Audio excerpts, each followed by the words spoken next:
All right, man. Did you press record? Is it? What's it? Look, guys. Fuck, this thing is... Are these glued on? Use this thing? What the fuck is this? Man, did you press it? What time is it? Is that the red light? It's working? Is it supposed to blink or stay on? I don't know, but the number's going, right? Sure. Oh, Jesus. Is it itchy? Mine's really fucking itchy. Yeah, I wish I could get this... Well, it burns when I pee. Not that, the other one, the one on your face.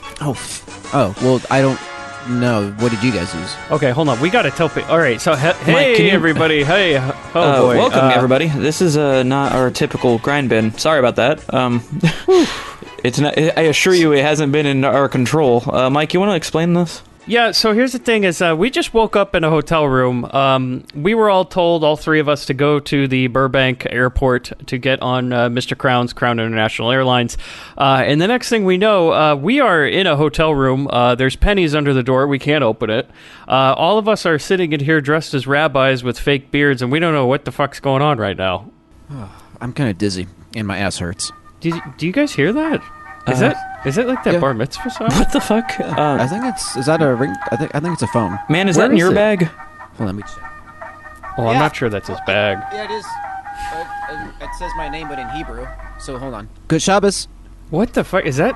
Why are we hearing the Carmen Sandiego song? What the shit is this? Boys! Hey! Mr. C? What the fuck? Wow. Mr. C, good to hear from you. What the fuck is happening?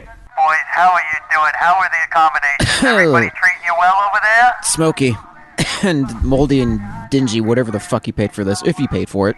Can I ask you where we are exactly? You're in France. Why are we in Wait. France? I have to work this week. I can't... Wait, hold on a second. I don't have a passport. How the fuck did we get here? You know, I wonder why it smelled like urine everywhere. Welcome to Grindbin International Month. And today we are dealing with the movie you watched. I told you boys we were going to watch The Mad Adventures of Rabbi Jacob from 1973. You all watched the movie, right? We definitely did. I don't see why we need to be in France to do this. Especially locked in a hotel room. We haven't been able to get out. AC doesn't work, Mike. Yeah, there's no AC anywhere in France, I believe. The fucking toilet doesn't even fucking work. What the fuck? Oh, that was on me. Sorry about that, man. Oh, boys, times have kind of been rough, but I wanted to go all out for this month. So, we're at Grindbin International. It started off in France with The Mad Adventures of Rabbi Jacob, which is a French movie, but there's a lot of Jewish stuff in it, so it's kind of like a big crossover. Like, I couldn't get you to Israel, but I got you to France. Does that work? I guess comparatively. A trip's a trip.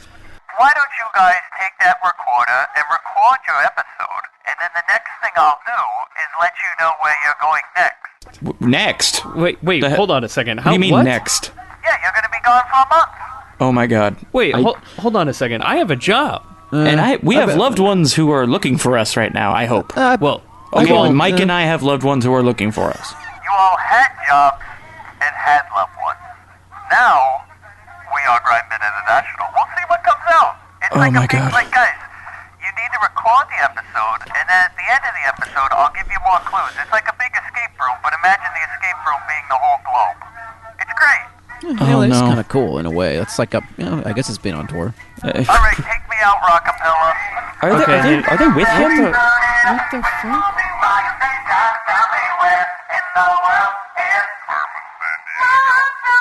Jesus. Oh, well, the only for thing that fuck's could sake. make this thing worse... Oh, hold on. Man, can you answer the door? It sounds like somebody's at the door. Oh my god, are you fucking kidding me? Eddie Deazen's here? Am I someone at a room service? Why is he holding a fucking bris thing? No. Guess who's the moil today, boys? Get him out of here. Get him out of here. How stale are those baguettes? Shove him out the fucking door. I just wonder if baguettes shaped like penises. Okay, we got him out of here. Did you lock it, man? I gotta say, I do admire the craftsmanship. All right, well, I guess we better start it, guys. Wait, hold on. Wait. We just let Deazen out and the door was open, then we closed it behind him, and now we can't get out. Oh, we're the worst. Fuck! Well, we might as well record the episode, huh? God, it works better than locking the door. We just have Deazen outside. Do you have his number? Call him back. Get him in here. Hello and welcome to another episode of The Grindbin. I'm Mike Wood. I'm Chris Moon. I'm Bobby Trippett. And today we're talking about 1973's The Mad Adventures of Rabbi Jacob. This episode's a mitzvah. Hey, Bobby, I got the money. Dad, I made the team. But you're a hooker. Get that goddamn thing out of your mouth. I didn't say it, knocker. I don't know. Boogie got no real Rhythm? We're gonna play a little game, baby. I just love fun and games. Get a little girl all hot and horny.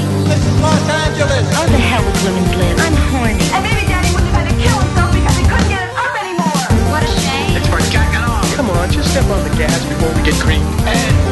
So, guys, we're here talking about the Mad Adventures of Rabbi Jacob in the first month of Grindbin International. As you can tell, we're recording this on location from France, so bear with us for the audio difficulties, right? I mean, I hope it's coming through clear. This isn't our usual equipment. It's just fine. Man, you sound as good as ever. Hear me, right?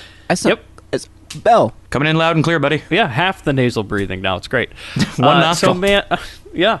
So, guys, this movie, big French movie, actually. We're starting in France this month. Bobby, you have curated Grindbin International Month with Mr. Crown, so we don't know where we're going next, but... Like, we discussed some movies. I haven't curated anything. I thought we were just sort of openly discussing possible future episodes. I didn't expect to be here. Yeah, you gave him about 30 choices, and apparently he picked this one. So go ahead, tell the audience why the Mad Adventures of Rabbi Jacob. Why'd you mention that to Crown? I had mentioned it because I am actually I found myself a fan of the lead actor from this movie. I believe it's pronounced Louis de Funès. I'd seen him in a series Nailed of... it. Thank you. Oh, that's what that feels like. I'd seen him in a series of Fantomas pictures from the 60s, which are amazing. Ooh. And there's a Blu-ray of the trilogy coming out around the time that I guess this episode will be dropping. And so he apparently was a very, very well-known and well-regarded French comedic actor, sort of the Robin Williams of France. And I saw the trailer for this one and went, this looks insane. So, yeah. And what's really crazy is that, now this is going to be airing way after this happened, but you sent me this movie, and then I told you that this movie is playing right down the street from me next week.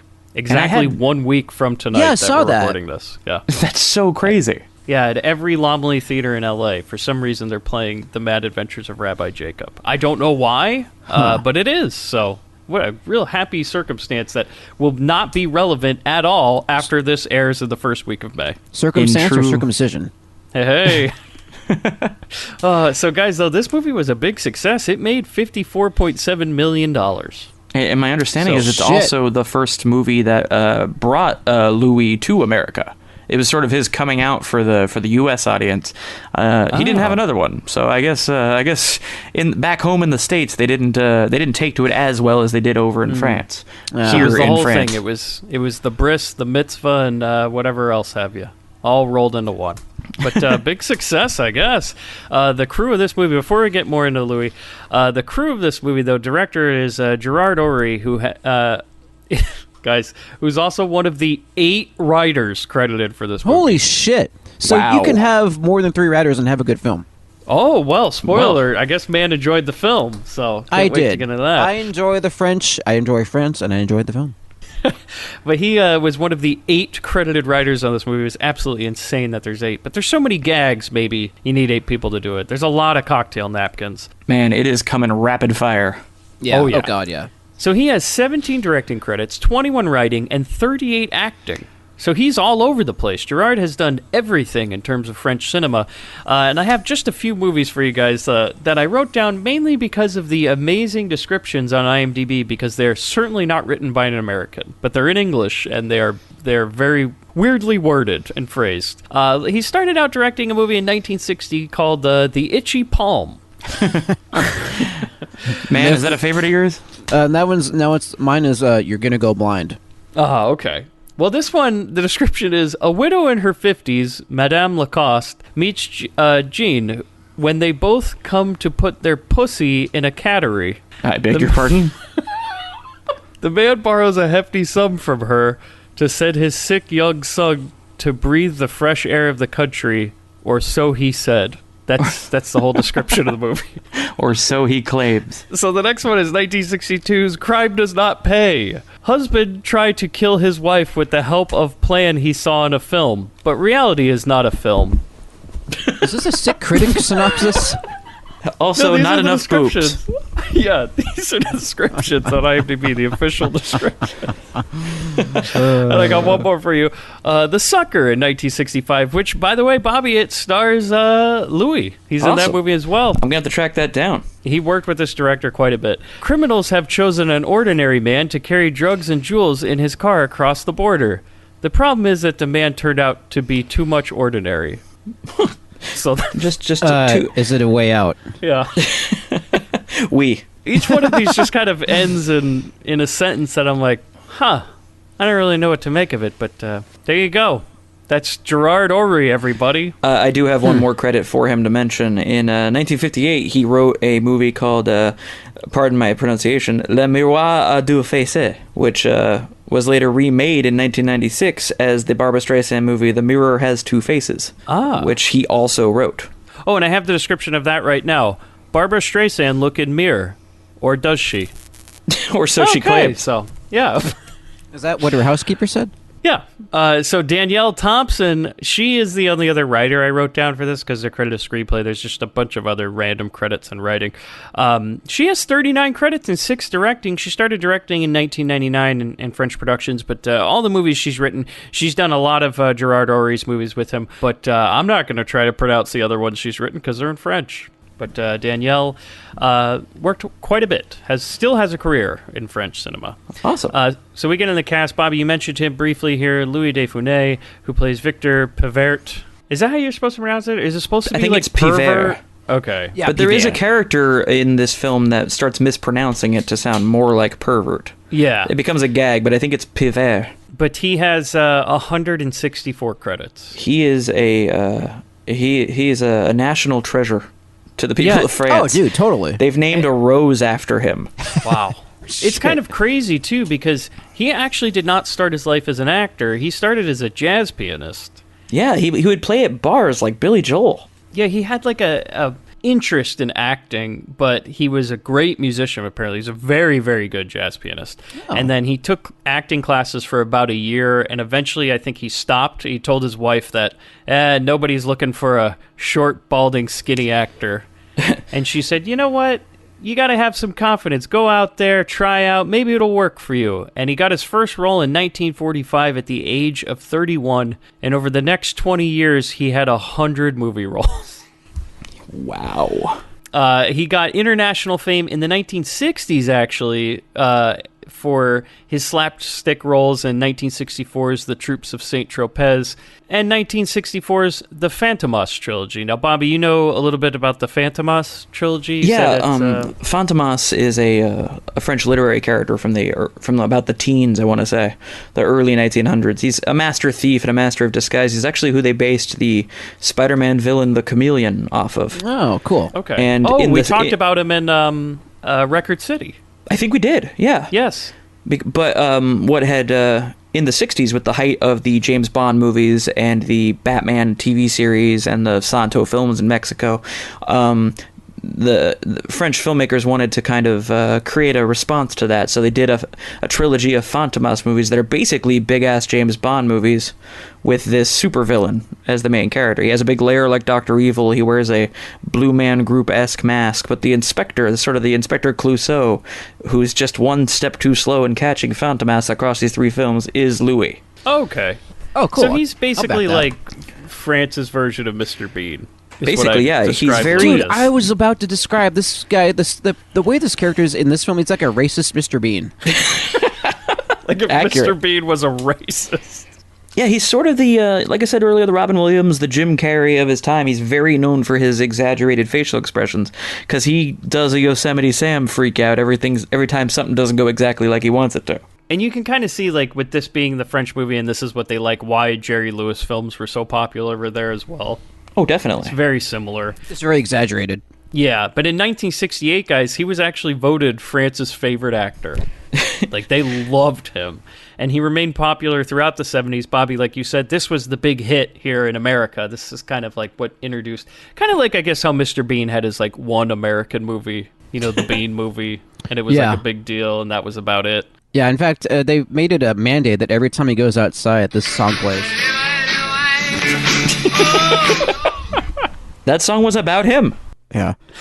He did have a very, very good career. He eventually passed away due to a heart attack in 1983. He was 68 years old, but he had quite the career, and he's a real talent. He's great in this. As Chris says, racist Mr. Bean. And it's kind of sad. It's actually his talent is what ultimately drove him to an early grave, because he started having heart issues due to his exaggerated mannerisms that he would always do on stage and on screen. Really? Like he went so hard that his heart gave out. Holy shit. God damn. Yeah, that's dedication, man. He died for his craft. Yeah. But yeah, Good for he's him. great. Anything, I'll watch anything he does so far. After watching this and the 3 Fantomas movies, I highly recommend. If you see a movie with Louis de Funès in it, it's gonna be a good time. And I would say this is the type of movie, by the way, guys, if you like to watch the movies that we cover on this show, this is a good one to watch before, because it's going to be a hell of a time trying to explain what the fuck's going on in this thing. So. Oh yeah, I do have I have one quote from Louis about working on this movie, and I think it was Louis who said that. I don't have the note in front of me, but I think it was him who said that if he had any kind of racist inclinations in his heart, it got burned out by this movie. I think, I did have that written down. I love that. I think it was him who said that like any hint of racism that he had inside him was gone after filming this. Wow. Because he just went so hard. So the other, I only have 2 other actors, because everybody else is just a French actor. I've got a few little odds and ends about a couple of them if you don't cover them. So Okay, so Susie Dallaire, who plays Germaine Pivert, who's his wife in this movie. Oh, she's great. She has 44 credits, all French. She actually had a pretty good career, but she was like never a breakout star. She was pretty popular in the 40s.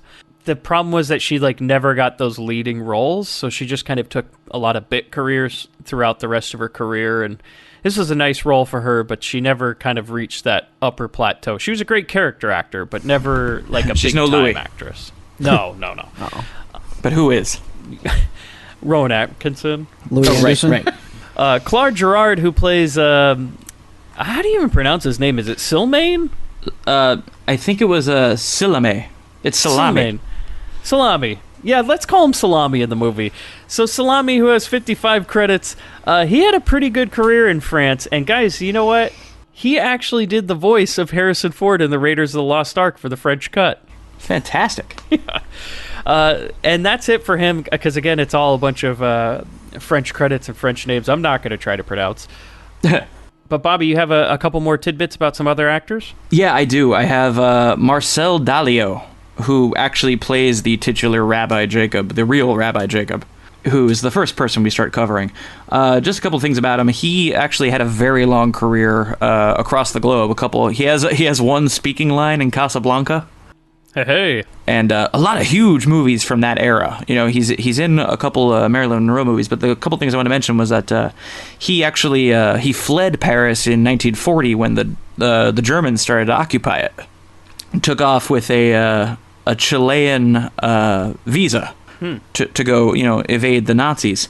While he was gone, the Nazis actually used his face as a representative of what a typical Jew is on all of their propaganda posters. Holy shit. Yeah, that was kind of huge. Whew. And while he was away, it turns out that his Chilean visa was a forgery. Oh boy. And he got stranded in Mexico. Oh, God. Before he was eventually able to get a temporary Canadian passport and use that to enter the United States and continue his career, while sadly things did not go well for his family back home. We don't need to get into that. Oh my God, that's horrible. Yeah. But I thought that was a really, not a fun bit of trivia, but a really fascinating one, that he became the face of the Jew to the Nazis as they were occupying France. Because here I was going to joke about how, like, his real life was a lot like what happened to him in this movie. And then, man, you really got to throw that downer in there. Huh? And then suddenly, bam, Nazis. The Gestapo returns. God damn it. Well, here's a happier one. Always a problem that time of year. Renzo Montagnani, who plays Faris in this, who's sort of the heavy of the film. The guy in the aviator shades who's constantly trying to go after our main characters. The literal heavy. The Jolly from, Executioner. Yeah. Basically, yeah. Very successful Italian character actor. I wanted to mention him particularly because he is the Italian dub voice for Charles Bronson. Yes. No. Yes. Every Charles Bronson role that was dubbed in Italian, he was Bronson. Oh, that's So great. he's Italian Bronson. He also is the voice of Thomas O'Malley in the Aristocats. Holy shit! to watch that really? again. The Italian voice. Oh, rather. okay. Pardon me. I'm like, But God yeah. damn, man. So yeah, the bad guy in this movie, Italian Bronson. Huh. So I figured those were worth mentioning before we moved on. Sure. Now, Bobby, do you have the bit of trivia I'm sure you want to mention about when this movie came out? 'Cause Oh, holy shoot. shit. Yes, I do. This is the first of our the first Grindbin movie that someone died trying to stop. Yeah. Let me pull up the detail. I don't have it in front of me right now, so I might have to edit this for time a little bit. Go ahead and vamp, you guys. So, Chris, I do kind of like the beard on you, though. Yeah, I had to shave my pubes to make it even bigger, but it's kind of a But problem. you added more hair to the fake Well, beard? not that much because I shave like once a week down there anyways. Oh, so it's okay. just like very light. So it's kind of like gives it kind of like a sculpted look. Now, I know they're shaped like dicks, but did you try the baguette? Because it was kind of good. Yeah, it was kind of waxy. Fellas. All right. Yeah. Where do you think it got that So- wax? Oh, hey. So, yeah, you were saying somebody died? Jesus. All right, I'm back, guys.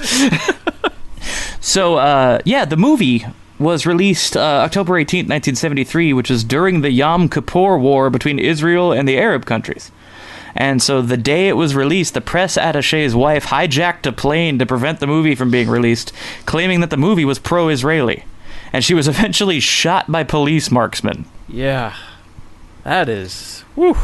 Someone hijacked a plane to stop this film. So, Someone hold doesn't on, have a sense of humor. Were the reels on the plane or something? I don't have any further details than that, but one has to assume that would be why she tried to take control of the plane as the movie was being flown in. Okay, because It I turns read out that too. I'm like, people are a little sensitive about the whole Israel-Palestine thing. really? I don't know if you noticed. I've heard people get a little bent out of shape about that stuff. Oh, yeah, I never knew. I mean, I'm not saying it's wrong to be bent out of shape about that stuff, to be clear. But yeah, but a movie like this probably not worth dying over. No. Did she see it, or yeah? We're not going to get into it. So yes, Bobby. As I say, the other thing Louis said that this movie helped him clean his soul of any sort of racial prejudice he had. Yeah, he had just a big purge. He just had to get it out, like all of us do. It's just like letting out a scream. Yeah, if you just do a movie where you play a racist character, you just get it all out. You're never racist again, Yeah, right? like Howell in Soul Man. He was never racist again. Exactly. It's what John Wayne tried to do with every movie. Didn't work. Yeah, I mean, I've done it before, like with cans of LaCroix. I drink one flavor until I'm sick of it, kind of cleanse myself of it. And after I'm done each with it. LaCroix, you check if you're still racist. Exactly. Yeah. You're So like, maybe I should try the key lime. Let Yeah. me see if that works. just drink it until the racism goes away, man. And so this film, this I only wrote down because I'm like, what the fuck is this? Is somebody wrote this trivia on IMDb? They go, this is the film with the most gags per minute. I mean, I can see that What being the- true. But yeah, but what? Who keeps track of that shit? There's a guy in a tracksuit with a stopwatch. I thumbs down that shit. I said, Oh, you- no, this was not helpful. Man, that's so got annoying. him. Okay, I saw a terrible billboard of when the Magic Johnson had his own talk show called the Magic Hour, and the Oh, yeah. billboard, I shit you Great not, name. said 60 smiles per hour, and I'm like, fuck you. A smile a minute? Come on, man. So that means that you not only smile once per minute, but you also have to get out of the smile, right? So it's 60 consecutive, right? Man. Smiles per hour, yeah. Yeah. So that means you have to smile, stop. Man, that's, I don't know. I mean, he In better this be getting economy? the yucks up, Yeah. How they gonna back? Yeah. Is it a comedy though? I didn't know Magic Johnson was a comedian. Fuck, man. Well, I the don't show know. didn't It's not on last the air very long. anymore. Yeah. Do you think it was like he held up a basketball and he goes, "Well, if you don't smile, audience, I'm gonna fucking chuck this basketball at you," and so they all smiled. Maybe the series was literally 1 hour, and that was why it was called the Magic Hour. His sense of humor is like his immune system. He needed a little help. Oh, god damn. Hey, it's Chris. Come on now. Shit. Apologies to any HIV positive listeners we have. Isn't there a vaccine now, so it's all right to joke about Yeah, it? no, it's all right. He's still alive. I mean, he's fine. He owns the fucking Dodgers, man. He's fine. Right. Well, then is he doing alive? fine. Well, he quit working for the Lakers yesterday, so that was interesting. But we don't have to get into sports. But the final scene of this movie, guys, was filmed at which I thought was interesting, is apparently filmed at some place in Paris that is a military hospital and museum, and you can even see the tomb of Napoleon there. And you know what? They also host weddings. Wow. Actually, I understand they've replaced the tomb of Napoleon with the tomb of Louis de Funès. Oh, okay. They're like, we just need another He's short bigger guy. than anybody over there. You know how in Brazil they have the giant statue of Jesus? They've got a giant statue of Louis de Funès in France. Perfect. Cool. It's in a rabbi outfit. Yeah. Apparently, one of the scenes in this movie where Ferris tries to kidnap somebody on a certain street in Paris, apparently one of the assistants tells him at that point, you can't do a kidnapping on this boulevard because it's been done before, which is a reference to a real kidnapping that happened in 1965 right there on that same street. It is. We can get into that more when we get to that scene, because I have some notes about that. Yep. But yeah, so they make a gag about it. Like, it's been done. So I would play the trailer, guys, but guess what? It's all in French, so you won't be able to understand shit. But we're going to get into the movie now. We start with some great... I absolutely love the frickin' theme song for this movie. It plays throughout, and it's very catchy. Yeah. It's pretty great. I also discovered this film is on vinyl, if you want to get the soundtrack. Oh, nice. But we see some shots of New York. We're in Brooklyn. We see the Brooklyn This music's Bridge. so cheerful. Yeah, we see a bunch of rabbis. We see kids playing in the streets. It's the Jewish neighborhood. So we got a bunch of kids running out of the deli. We got kids playing stickball and playing in the fire hydrants. It feels like the opening number of a stage musical. It's kind of like Newsies, but instead of Newsies hats, everybody's wearing yarmulkes. So, Jewsies. Yeah, Jewsies. Wow. Everybody's got yarmulkes. Word's getting out. They're like, boys, Rabbi Jacob's leaving. We got to go and say goodbye. Yeah, so apparently he's going on a big trip. Did they even say, like, why he's actually leaving at this point? Does anybody mention the bar mitzvah? Well, not at this point. Yeah, we do talk about it in a minute. But first, the door swings open and there's a huge pop for Rabbi Jacob. This dude is... people are going nuts for him. He touches the mezuzah in the doorway and he leans in and goes, "Shalom, my friends." And oh my God, he's bigger than the Beatles. Everyone's cheering in the streets. He is. He's like a fucking celebrity all over the world. It's amazing. Not just in Brooklyn. Oh, I know. He is well known throughout the whole world. And he's got his posse, like a famous boxer would have his posse with him. And he touches the mezuzah in the doorway and he leans outside and he goes, "Shalom, my friends." Huge pop. People are fainting in the streets. Why is there not a Jewish wrestler that with a shtick? Oh, there Has there ever been one? There are? Okay. Yeah. But I can't believe it. These people. Rabbi Jacob's wife comes up and talks to his assistant. There's a younger rabbi named Samuel. And she says, "Please keep an eye on my husband. It's been 30 years since he went to France." And that's where we set up this. So he's going for... He's going for a bar mitzvah. Yeah. And the baker, the guy from the delicatessen, comes by. He's got a giant cheesecake to give to him, apparently to take on the plane. Okay, yeah, I got a lot of problems with this. Thank God you brought this up. So, the fucking cheesecake. Number one, it's huge. It's like a cartoon cheese wheel. I mean, it's New York. They have big cheesecakes, right? This is like one of those like novelty pizzas you get delivered. You're like, hey, who wants like the 6-foot-long pizza? Oh, like the dick in a box, yeah. Yeah, exactly, like the dick in a box. My favorite pizza place in New York.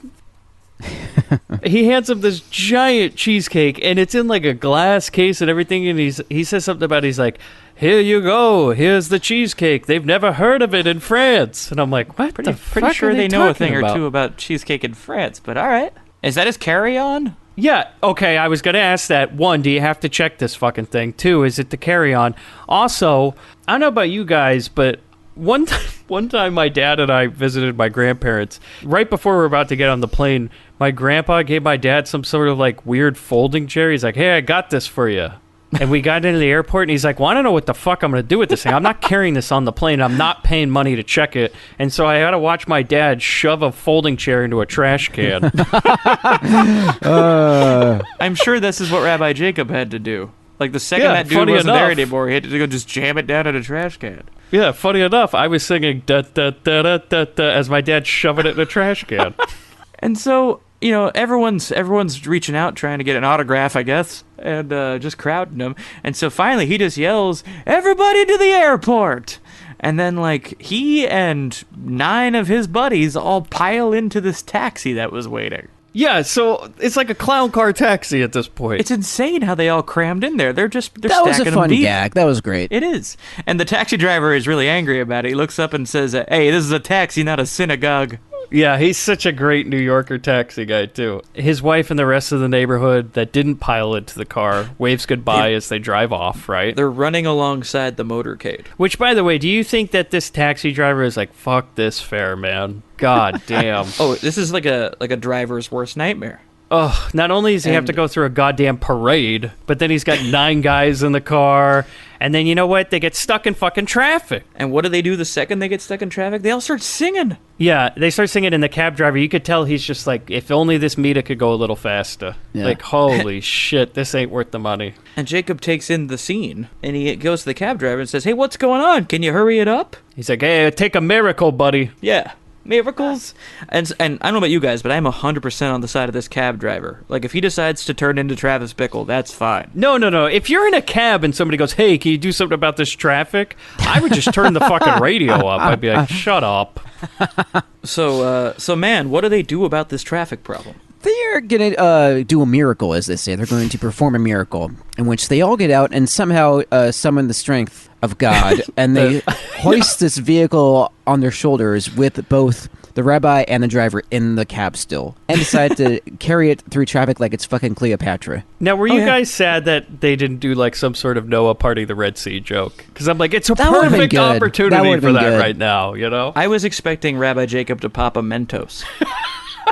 Oh, God. It would have been a perfect one. But once they get around the traffic and they put the car back down, he turns to the cab driver and says, "See, my friend? There's a miracle." He's like, yeah, this whatever. Rabbi Jacob's the best. He is. And so now we cut to France, right? So we're in France, and we start out with some douchebag driving a car with a boat on top of it. And I say a douchebag because he's driving like anybody who drives a fucking BMW around where I live. They're just swerving all over the fucking maniac. place. Throwing out racial slurs and epithets and all this shit. Okay, and also for me, at this point, if you watch this movie on Amazon, it doesn't default with subtitles on. Because the beginning of the movie is in English. That whole part of New York. So I thought it was going to be dubbed. Yeah, all these people are speaking in French, and I'm like, what the fuck are they talking about? How long is this going to go on? Until I finally realized I had to turn on subtitles. Jesus, Mike. Well, how would you know if it just starts up? Right? You know, it's like it just starts. Right, I thought like it was an Amazon glitch, like you were now watching some film that's, another European film, and I really thought they crossed the lines here, where it's like, am I watching the right movie still? Yeah, I thought like, oh, well, they're eventually going to switch over to being dubbed. Like, you're not supposed to hear this part. And then I was like, no, this movie's in French, so yeah. I got to do something about this. So if you watch this movie, by the way, turn on the subtitles, or else you won't know what the hell's going on. It's going to help a lot. It will kind of help. So this tiny car, this car is zipping around with a speedboat upside down on its roof. And the boat's like bigger than the car. Now you say speedboat, it's kind of like a dinghy. Yeah, it's a modest one. It's like a fishing boat. Yeah, it's like the one, if you've seen Us, it's like the one that the dad got. I would say it's even worse than that. This is like what you read at the lake. So he stole this from the lake. Yeah. And so we get inside the car and we see that Pivert, who is our lead, that's Louis. He's driving, and the guy riding shotgun is dressed like a driver. Yes, I call him Driver. Yeah, his name's Solomon. Yeah, but just so we know, because there's so many names in this movie, I call him Driver. Okay. And I call Pivert, I just called him Victor. His name's Victor Pivert, so. Okay, we'll go with Victor and Driver. And Driver goes, "Hey, should I take the wheel?" And he immediately goes, "Shut up, you pain in the ass!" And just starts running everybody down with his mouth, not with his car. Like, what's this guy doing in the emergency lane? Oh, it's an Englishman. I don't like the English. You see this? Oh, there's a Swiss and a German. This isn't even France anymore. And he's just going on the wrong way. He's going on the wrong lane. He's like almost playing chicken with cars. He's fucking crazy. Mike, have you driven in Europe, though? No. It's fucking just like this. Oh, God. God. So it's like driving in Glendale, basically. Yeah. So he tears ass around the rest of the traffic to get to the front, and he comes side by side with a guy with a cigar, a real tough guy. And he goes, "Now look at that. Clean and quiet. That's definitely a Frenchman." And the guy in French leans out of his car and yells, "Moron! Cretin! Cuck! Meathead!" Yeah, he does call him a cuck. Oh, man. To which Victor goes, "Now that's French. See that? That's what I'm looking for." And then at one point, they start barking at each other like dogs. Yeah, the guy's like, "What's your problem?" And he just starts doing like Curly Howard. He starts going, "Woof, woof." Yeah, they start growling at each other and everything. And then eventually... And that's when I turned on the subtitles, by the way. Now I'm like, oh, okay, now I understand it. Now I got to rewind the whole fucking movie. So the next thing we see is the policeman at a church. He tells them, like, all these cars are stopped because there's a wedding. And Victor gets out of the car to, did you guys notice who's getting married here? I sure did. Do you hear that sound? Yeah. I think that covers that for this episode. So, guys, back in 1977... Bobby DeVito got on a plane, they went on vacation, he met the right girl, and now he's getting married in a wedding, in a chapel in France. Because this guy who's getting married to the bride, holy shit, it is fucking Bobby Hampton, man. You want to talk about a mitzvah? Look what happened here. When he came out, I screamed while watching this movie. I went, oh! I had to pause it. I couldn't believe it. This guy looks so much like Bobby. So Bobby is marrying a black woman, and the only reason I say that is because this now becomes a major plot point at this point in the movie, where we learn that our main character is a horrible racist. Yeah, not just nationalist, but straight up racist. Yeah. When the cop tells him, well, there's a wedding going on, he goes, I'm getting to a wedding too. I'm marrying off my daughter. And then he sees this and goes, whoa. He pulls a big face. And like if Rodney Dangerfield, like, yeah, he does the old bug out. Yeah. And he goes to the cop and goes, she's black. And I don't mean cafe au lait, I mean black. Oh, boy. And he's white. And the cop goes, so? And he goes, you're like racist, too? He goes, come on, you know what I'm... And so then he pulls an alfalfa, because he goes behind a car, like the little rascals. He literally runs over there to harass them about the fact that they're not the same ethnicity. Yeah, he starts going over talking about how he hates interracial marriage, apparently, and then as the car pulls away, he gets soot all over his face like a little rascal, and now Louis in blackface. Oh my god. He looks like because he's so short, he looks like a lawn jockey. It's crazy, man. So yes, we have a character, and he calls his driver over to him. But yeah, go ahead. But he calls his driver over, but then he keeps yelling about how his daughter's getting married and he needs to go, and then people from the wedding turn to him and they go, "That was your daughter?" And he's like, no, oh God! And now they're congratulating him. Yeah, and he's getting all upset about it, and eventually the driver just kind of takes him away. They drive off, and his Yosemite Sam freak out. They do a gag here where all of his expletives are being drowned out by the horn from the car leaving. Yeah, and thank God we didn't spend the rest of this movie with him in blackface. But I was like, really I was worried. Concerned. I thought it would go much longer. But when Solomon, his driver, comes and gets him, he goes, "You see that, Solomon? They have cars now." Oh, wow. Yeah, he's not. Here's the thing: is like he's not ever really endearing himself to the audience at this point, unless like the audience agrees with him, which would be really bad. I don't know because nobody else does. Yeah, to their credit, and to Solomon's credit, as they're driving away and he's wiping his face, he just calls it what it is. He's like, dude, you're kind of racist. He does, yes. The driver's like, nah, man, you're wrong. And I guess it is like Louis, by the end of this movie, is going to learn a lesson, so thank God. Of course. But he, of course, is in denial. He's like, what do you mean I'm racist? I'm not racist. But he immediately then goes, oh, thank God my daughter Antoinette's marrying a Frenchman, a thoroughly white Frenchman who's rich like me and Catholic like everyone. And the driver, I believe, says he's not Catholic, man. Yeah, he goes, I'm Jewish. Yeah. And the fuck? Yeah. Uh-oh. Oh, his poor Victor, his world stops. Yeah, he goes fucking nuts in the car when he learns that his driver's Jewish. And not only that, but his uncle Jacob is coming from New York. He's a rabbi. Oh, yeah, and this puts Victor, like, over the edge. He's just screaming to himself, doing all sorts of cartoon antics in the car, just bounding around like a fucking Super Ball around this car. He's like, let me get this straight. Your whole family's Jewish? He's like, yeah. And he practically passes out. He swoons. Yeah, and the only thing that revives him is that the phone in his car rings. So he has, like, this old-timey car phone that's like some sort of rotary phone attached to his car. Yeah, man, this is state of the art. It's the bat phone. It's like Maxwell Smart style, right? Yeah.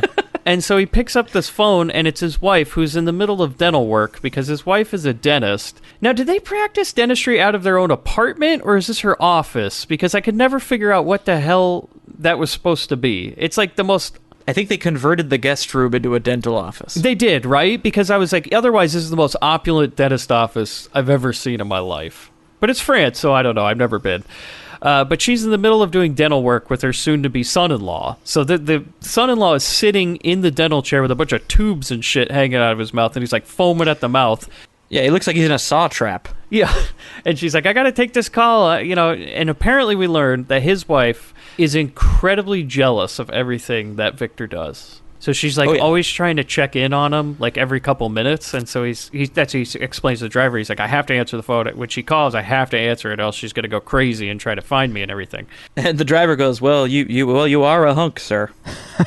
I love Solomon. I think he's a great character. It's just his very like deadpan delivery. Because he starts to talk, he goes, did you know that my driver's Jewish? And then he's like, kind of, now the driver wants to listen. He's like, what the fuck is he talking about? And she's like, what? And everything. And then he leans in to listen to Louis while he's on the phone. And while he's leaning in, he accidentally drives the car off the road and they go into a fucking lake.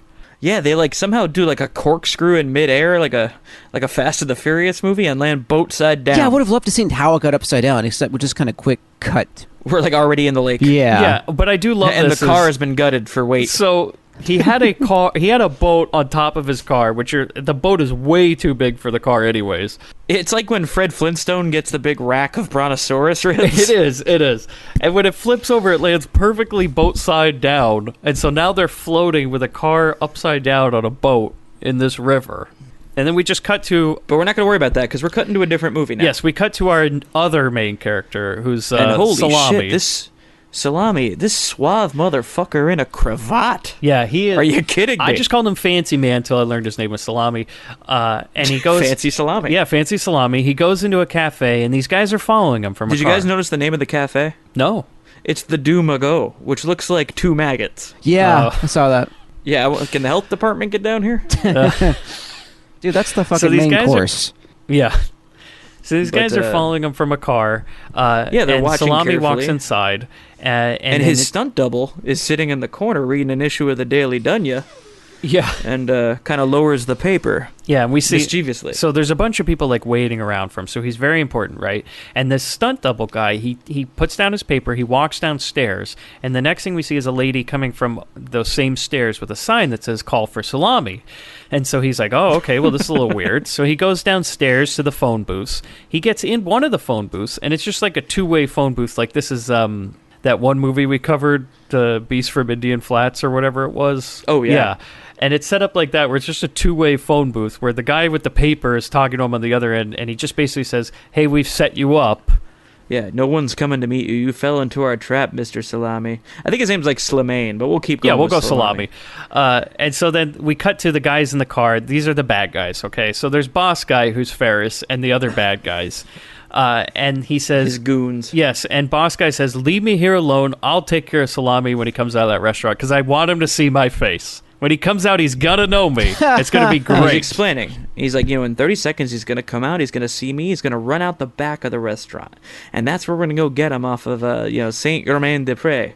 And that's where we have the gag. One of the goons goes, Colonel, we can't do that. It's been done before. And here's what they're referencing. In 1965, there was a left-wing Moroccan politician named Mehdi Ben Barka, who went suddenly missing on the streets of France one night and was never seen again. Oh shit! So it was like a D.B. Cooper thing. There were different theories of what could have happened to this guy because there was no trace of him. He just suddenly was gone. A car showed up and that was it. It was actually just last year that an Israeli journalist uncovered that he'd been abducted and disposed of by Moroccan secret agents and the French police working together. Yeah, that was like a big fucking deal, but it took until 2018 for them to figure out what actually happened. Did they also take him away in a wicker basket? Certainly. Because that's what happens here. Yeah, so what happens is Salami goes upstairs, he sees the boss guy, and he's like, oh, just like the plan. I know you. And then and the boss man, Ferris, gives him the old Arn Anderson thumb across the throat. Yeah. And so gives him the I don't know where Salami runs to, but apparently he runs to some sort of like abandoned through the kitchen, I think. Yeah, but there's nobody in there. Because he grabs a bread knife and arms himself. Yeah, but there's nobody in there. It's very weird. He's like in an empty kitchen now. That cafe was crowded, but all of a sudden he's in an empty kitchen. Yeah, and he grabs a bread knife and he's running around. And these guys come in, and so he eventually gets out the window, and he jumps right into a wicker basket. It's like something Bugs Bunny would. It is. He jumps into a wicker trunk that the bad guys just go, and just close it. Dude. And just whistle as they carry it away. There's no lock. Like, he could have just shook it around and got out of this thing. Like, a shake or a kick or two, this thing would drop. But no, apparently it's locked up inside. I was hoping we'd have, like, the blade of the bread knife going out the sides of the basket trying to get at these guys. Do you know how many blind dates I've had that have ended like this? Oh, I can only imagine. You got... hopefully it was you getting put in the wicker basket. This is called the Chris Man at Midnight. Yeah. So, yeah, there's no lock or anything. He doesn't even try to get out. He's like, you got me. And then he just kind of bends down on the wicker basket and lets himself get kidnapped. He's kind of like, just ride it out, Salami. Ride it out. Yeah.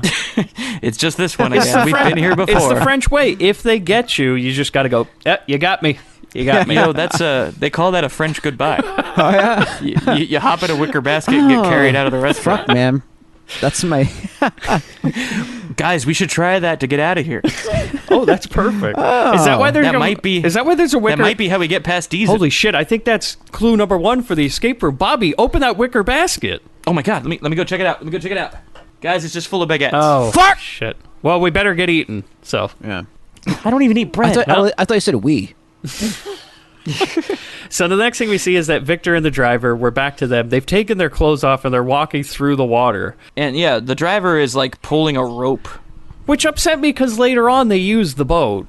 Which I was like, because I'm talking to myself, I go, well, no, come on, you can still use the boat. Like, if it landed boat side up, you might as well try the motor, right?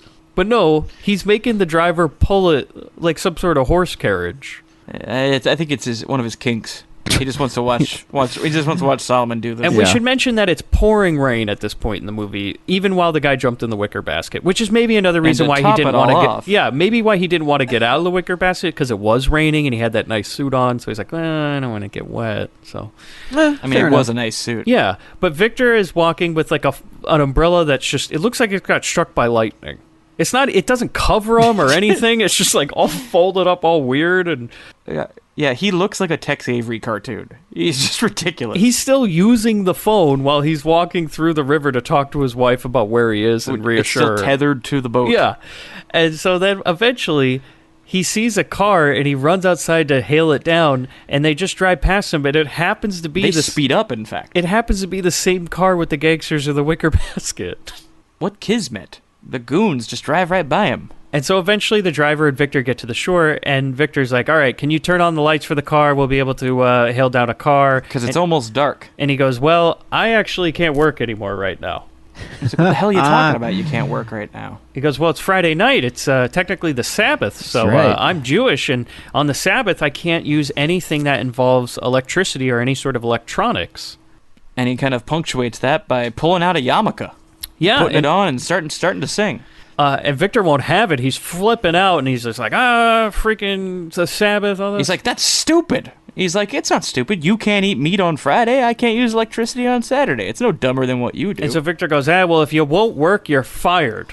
You could celebrate Sabbath every day for all I care. Huh. And he actually goes so far as to open an invisible door and say, get out. And he does. The driver just walks away, and he just walks down the road. He's like, all right, guess I'm fired now.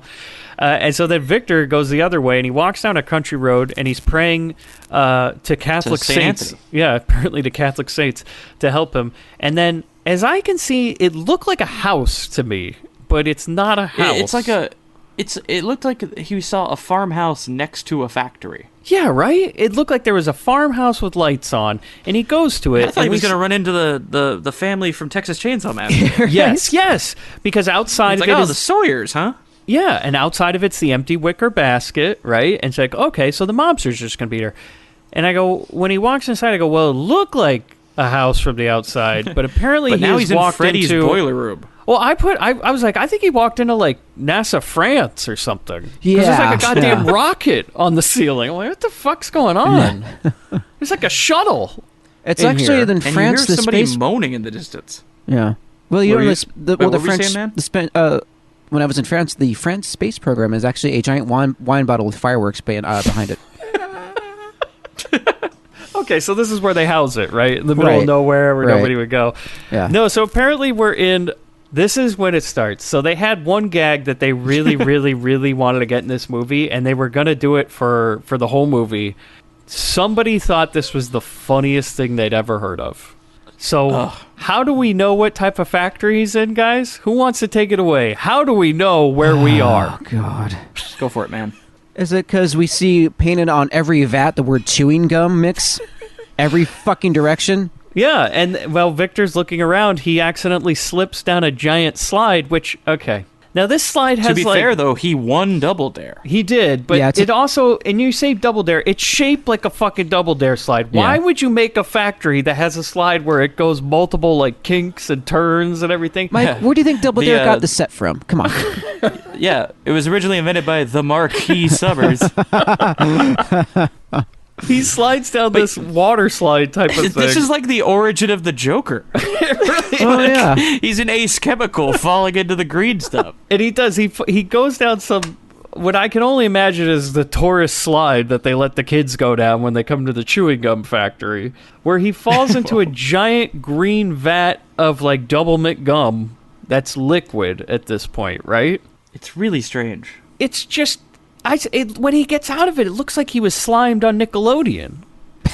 He comes out, he's all covered in green slime. And you're like, what the fuck is going on? But he didn't have the red flag, so he loses. No, yeah, that's God right. Damn it. Marquis Summers comes out and goes, good try.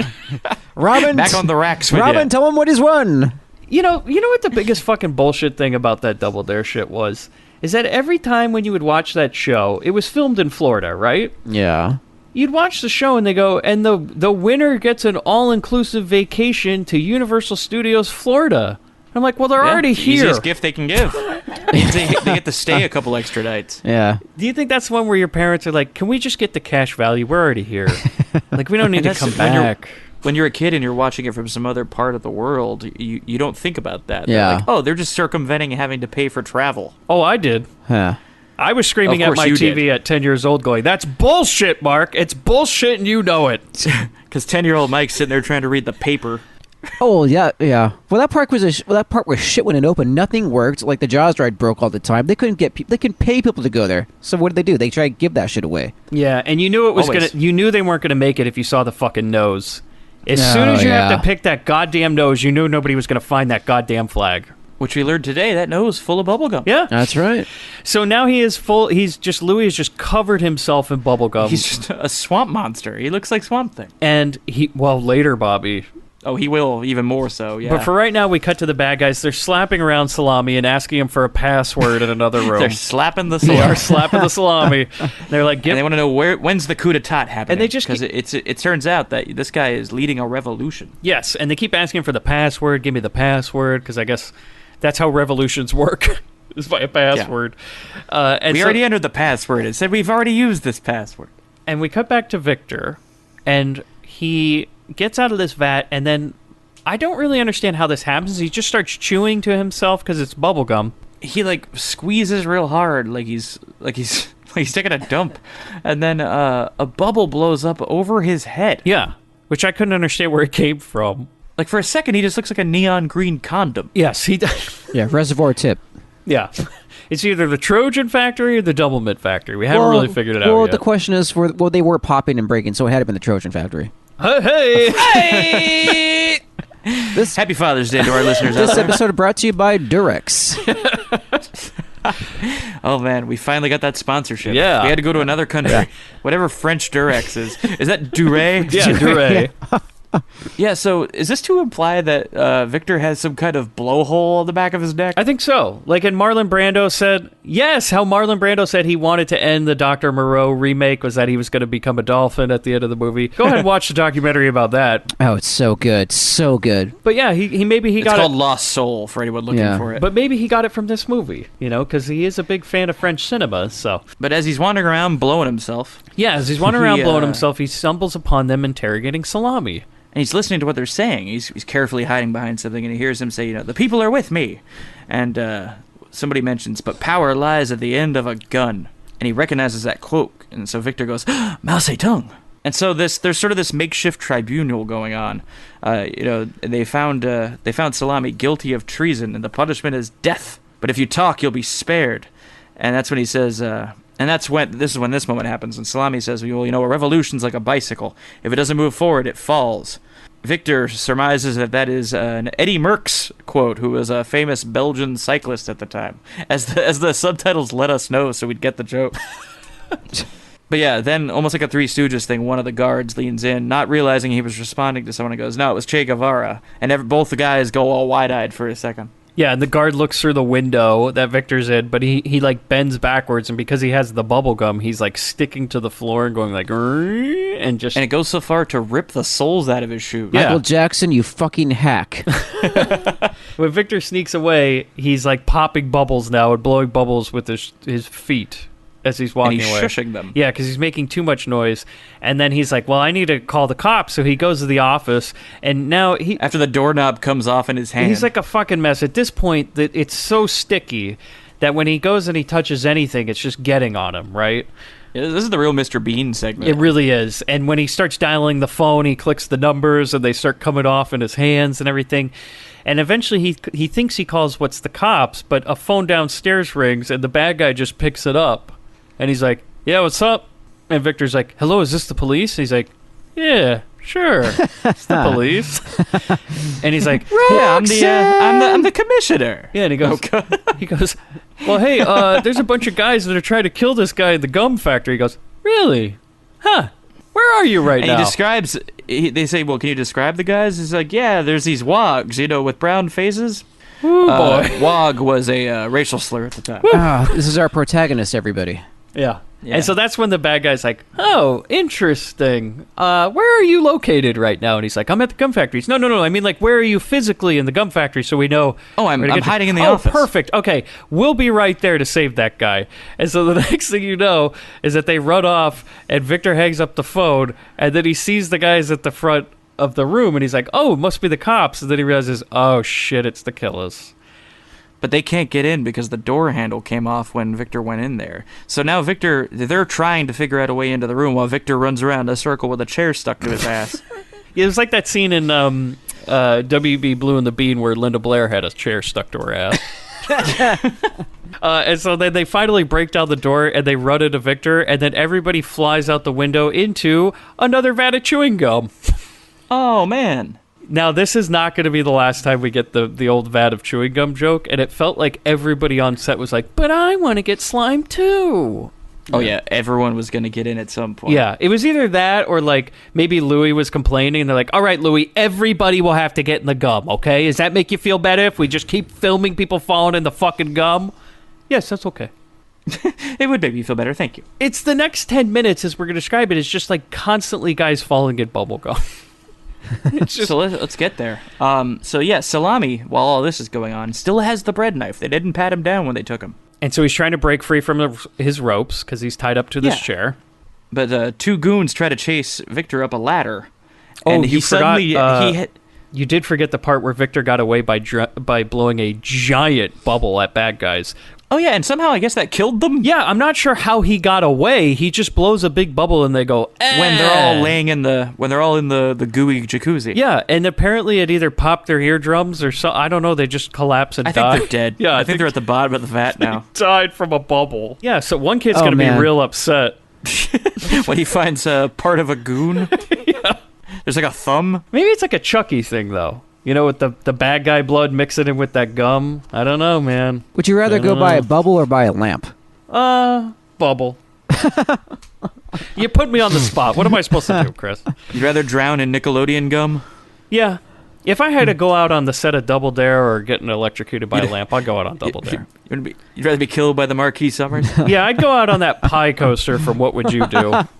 You get decapitated at the end? Yeah, I would just come by and they're like, hey, did you enjoy the... Oh my God, he's missing a head. Like, man, we got to really loosen the tension on this thing. This is dangerous. Mark's like, do we have cherry pie? Oh, God. Oh, God. Meanwhile, I've gone under the pancakes and never came out.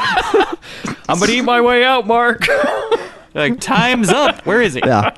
There's several... You got any more syrup? Several skeletons under there.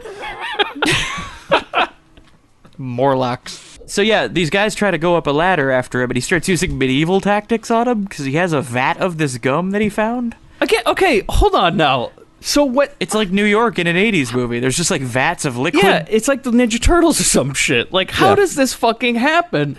Oh, he oozed them. So the gum is liquid in the vat. It's still liquid when it's put into a... like, when does it become the gum? Like, when the it fuck... sticks to everything, but you can pour it out. Yeah, but then when does it become the gum? When does it harden? Like, what the fuck is going on? Yeah, is there like a curing process? I don't want to talk for you guys, but I did. Yeah, there it goes. Here it comes. And there it goes. But yeah, there's got to be... You're right, though, man. There's got to be some kind of process after it sits in a vat. I was so annoyed by it. I'm like, when does it become gum, goddammit? And then we're going to defer to our gum expert, Sean Thompson at looserounds.com.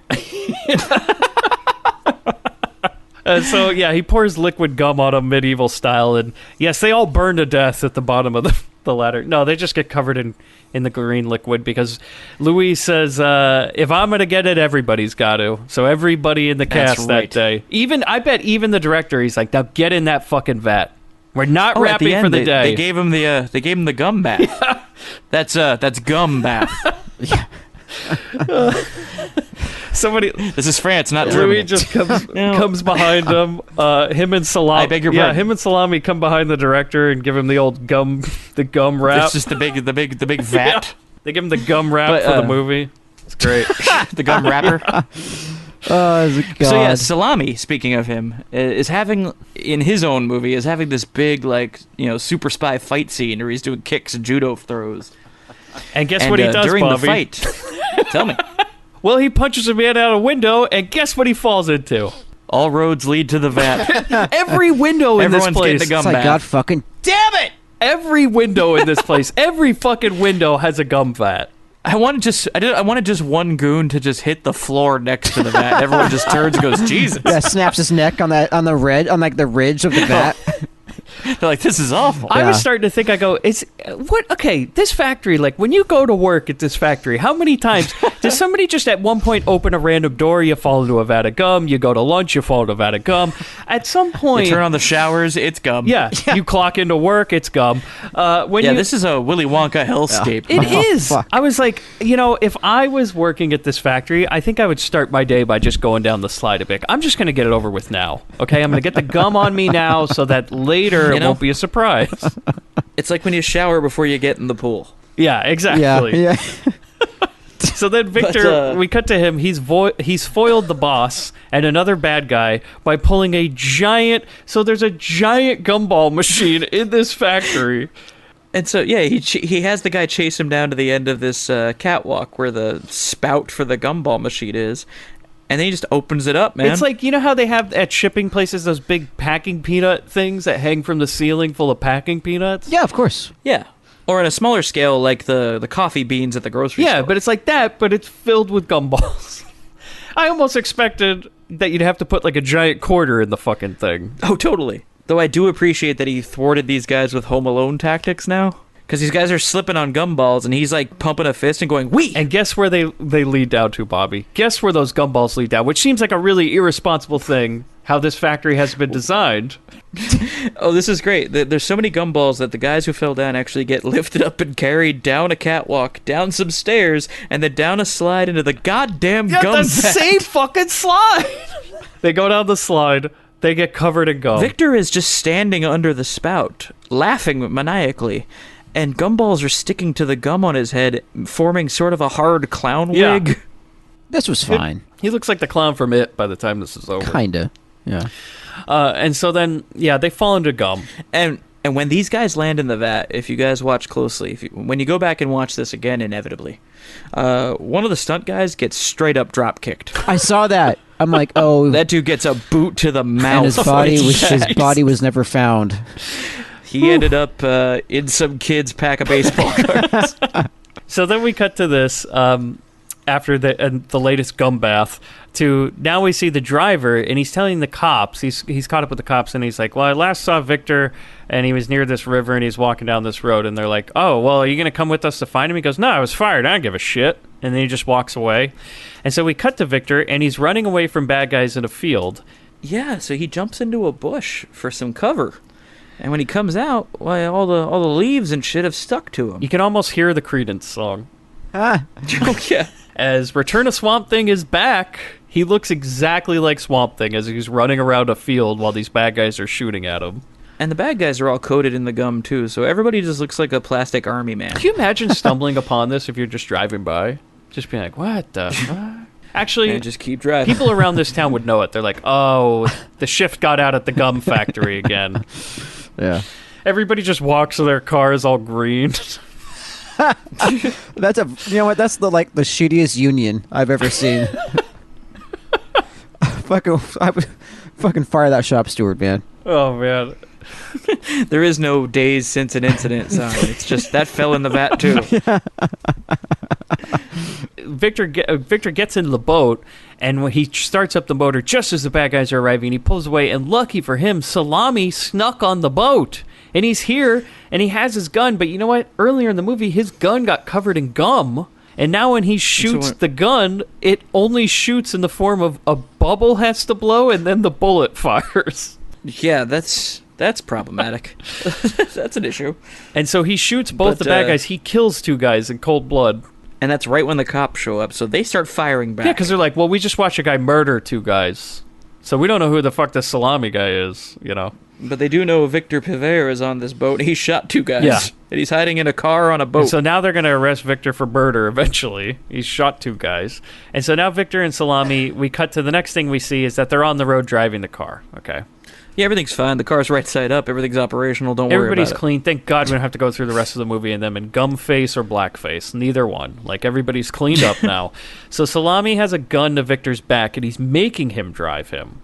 And they're listening to the radio bulletin explaining that everyone's looking for Piver now. Yes, and they also say something about how they're looking for Salami, I believe, because he's the leader of this revolution. And he explains to him that, you know, the way the revolution's going, if he makes it back to his people by tonight, he's probably going to be prime minister, because they're going to take over. They're staging a coup. Oh, and Victor just, you know, he sees power and he loves it. He's kissing the ring. He's like, oh my God, prime minister. He's like, I've never shaken a prime minister's gun, and he's grabbing the gun and shaking it like a hand, and he's just like kissing his ring finger and everything. He's like, oh, I can't believe it. You're so famous and everything. You're like, what the hell's going on? Yeah, he's laying it on thicker than that gum. And so then we cut to Germaine, Victor's wife, the dentist, and she is doing dental work on a lady who looks terrified, as she should.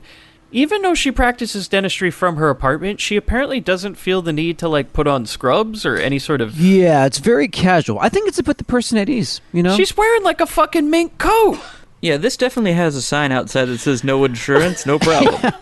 She's got, like, doilies hanging off her jacket, and it's, like, getting in the way of the drill, which expect the drill's going to get caught in that jacket at some point. Welcome and to the lady's France. like, are you sure you're ready for this and everything? Do you think, like, okay, you know how, like, in France they do the thing like, oh, here comes the airplane right here in America? Yeah. Do you think in France they have, like drills for kids in the dental office that are shaped like baguettes? Here comes the baguette. Open your mouth. I can go over to the basket in the corner. We could try it. Yeah. All right, let's do it. Are we sure those are baguettes? Because they feel really waxy. Man, somebody's got to take a bite. Whoever draws the shortest baguette has to take a bite. It sounds good.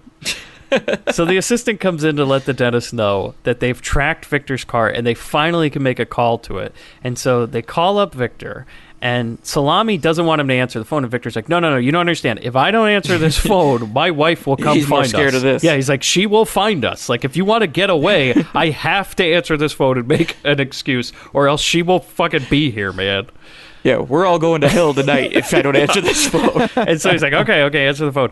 And so he answers, and his wife's... And he tells him, hey, tell her you're with a woman. And he goes, oh, okay. So his wife's all pissed. She's like, where are you? And he goes, well, I'm about to board a plane with a new woman I found, and I'm crazy about her. And she's like, what? And she's like, what the hell are you talking about? What's she got that I don't?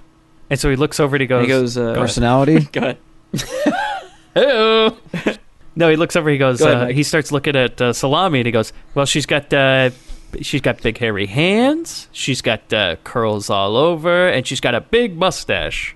And just go back to his wife, and she's like, what the fuck? And Salami's like, hey, you got to make it believable, man. What the fuck? And he's like, oh, yeah. To be fair, Salami is looking like a snack. It's true. If you're going to leave your wife for a guy. Salami's on a snack. He's the whole fucking buffet. He's the whole charcuterie board. Yeah. He is the only one who didn't get covered in gum. I felt like he was like, no.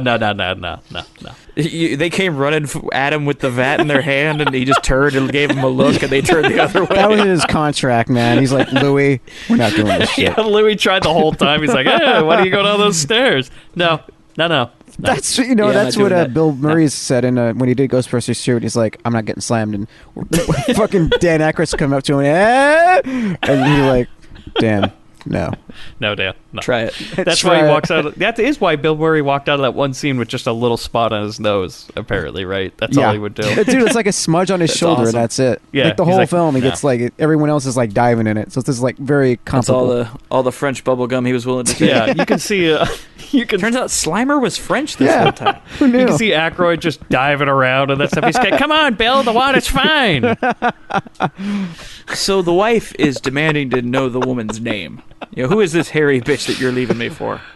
And he tries to pull a name from somebody he knows, so he just goes, Therese Leduc. And the wife goes, Therese Leduc is 65 years old. He goes, yeah, she's loved me for 30 years. And then he starts, he does really get mean at this point because he starts telling his wife all these reasons why he finds her inadequate and why this woman's he's better. airing his grievances. Yeah, he's like, she's always on time. She cooks dinner. She does this and everything. And she's like, just like totally upset. She's so upset she starts pounding a table at her dental office and these dentures just keep going up and down like That was a chattering fun gag. teeth. I was okay with good. that. And so then Jermaine rushes out of her own office to find Victor, which I think was his plan She's off to go anyways. snatch a bitch. He's like, I'm going to get rescued by having her get so mad she's going to come find me. That makes sense. It's a good plan. And so then just as she leaves, the police guys are now coming up an elevator to visit.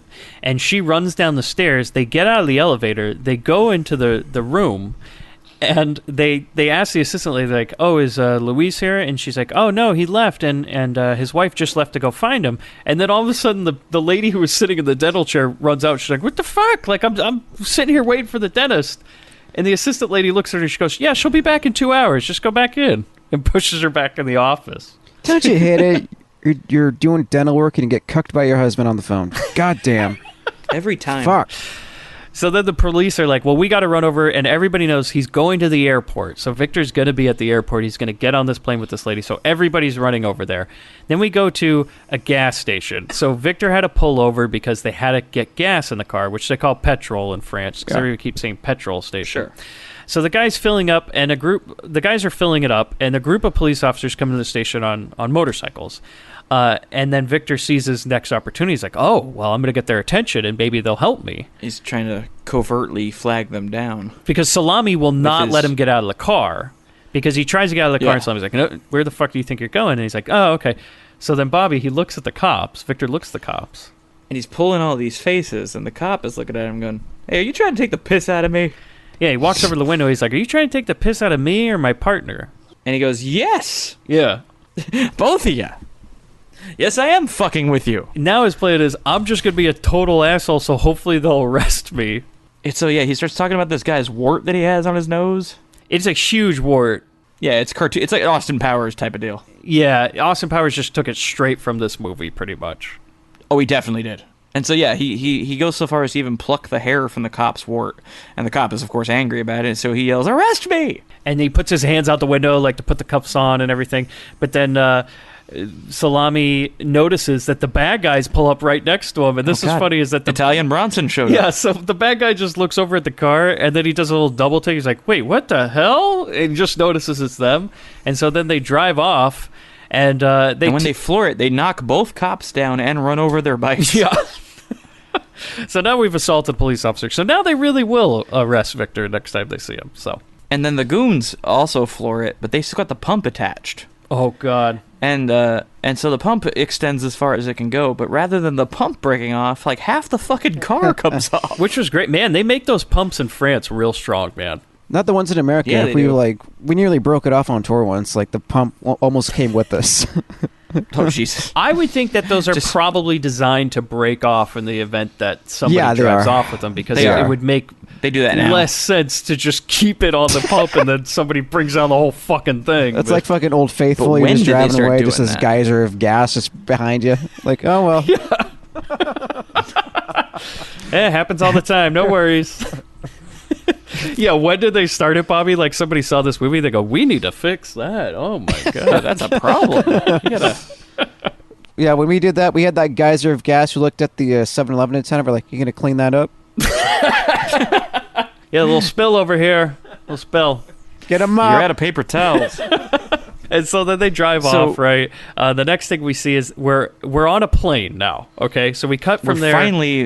It's been like a half hour. We're finally we're finally looking at Rabbi Jacob again. And he's standing on the plane. Him and his assistant are just standing praying in the middle of the plane. And some flight attendant walks over. She goes, "You need to sit down. You can't just stand up on the goddamn plane." Yeah, the fasten your seatbelt sign is on. But however, it is an international flight. Well, I guess they're landing is the thing. They are about to land. Because I guess on international flights you can walk around. Yeah, of course. But he's explaining that he's standing up and singing and praying because he's excited because his French family is going to be waiting for him. It's little David's bar mitzvah, and the lady gives him a look like, "Who gives a shit?" Yeah, pal? dude, you need to stand up on those flights, dude. Fuck you and little David. Sit the fuck down and put your seatbelt on. And he's like, "Oh, okay." So he sits down. They're all excited, right? He's trying to fight the deep vein thrombosis. He's got to true. stand up, do a little dance. Make a little love. Well, it would have been even funnier if they cut to him and somebody was holding him up in a chair, like doing the hop and a guillotine. His actual seat from the plane is up in the air because everyone on the plane is just popping huge for Rabbi Jacob. Hell yeah, they would. Oh, dude, they're passing around the Sacramento wine all throughout the cabin. It's fucking all around. Yeah, they popped open the Manischewitz, Chris. Everybody's having a good time, man. God, this movie makes me want to be Jewish so bad. It kind of does. It makes it seem. Have you guys ever been to a bar mitzvah? I went to a few as a kid. Not a bar mitzvah, but I've been to 11 Passover Seders and a Jewish wedding. Oh, okay. Well, let me tell you. I've been declared honorarily Jewish by members of my family who are. 2 times at bar mitzvahs, both were fantastic. Fuck, man. Did you know how to Great party? Parties. Fuck. Oh, my God. Yes, and there is the part where you lift the guy up, you lift the kid up in the chair, and everybody sings Hava Nagila. It's fucking great, man. Honestly, yeah, every Jewish observation I've been a part of has been fucking great. Yeah, and you know what? Just a hell of a time. I imagine this is what it is like in that street in Brooklyn where Rabbi Jacob's from, is that when you walked in, there was just a big old bucket full of yarmulkes. Like, you just take one if you need it. Yeah. Let's do it. It was It's like great, those man. plastic baggies at the supermarket for your umbrella. Kind of the Yes, same thing. it was like that, but it was just a whole bucket full of yarmulkes. They're like, Yeah. you need one if you sit down. Yeah. It was great. So we now cut to his French family down on the ground. Yes. And they see that the plane's coming, and we get to see little David for the first time, and he's running around like a feral Oh, child. God, this fucking kid. I was like, if this kid's going to be in this movie like this, he's running around with the luggage cart going, like in front of all these cars and shit, and his dad's like, stop, fucking stop. That's happened to me before. I told you that story. Oh, yeah, that's happened to Chris with a 40-year-old man, so. Yeah, on shrooms at 3 a.m. in Russia. Fantastic. Well, it was fantastic when he told the story, and then he lived it, so.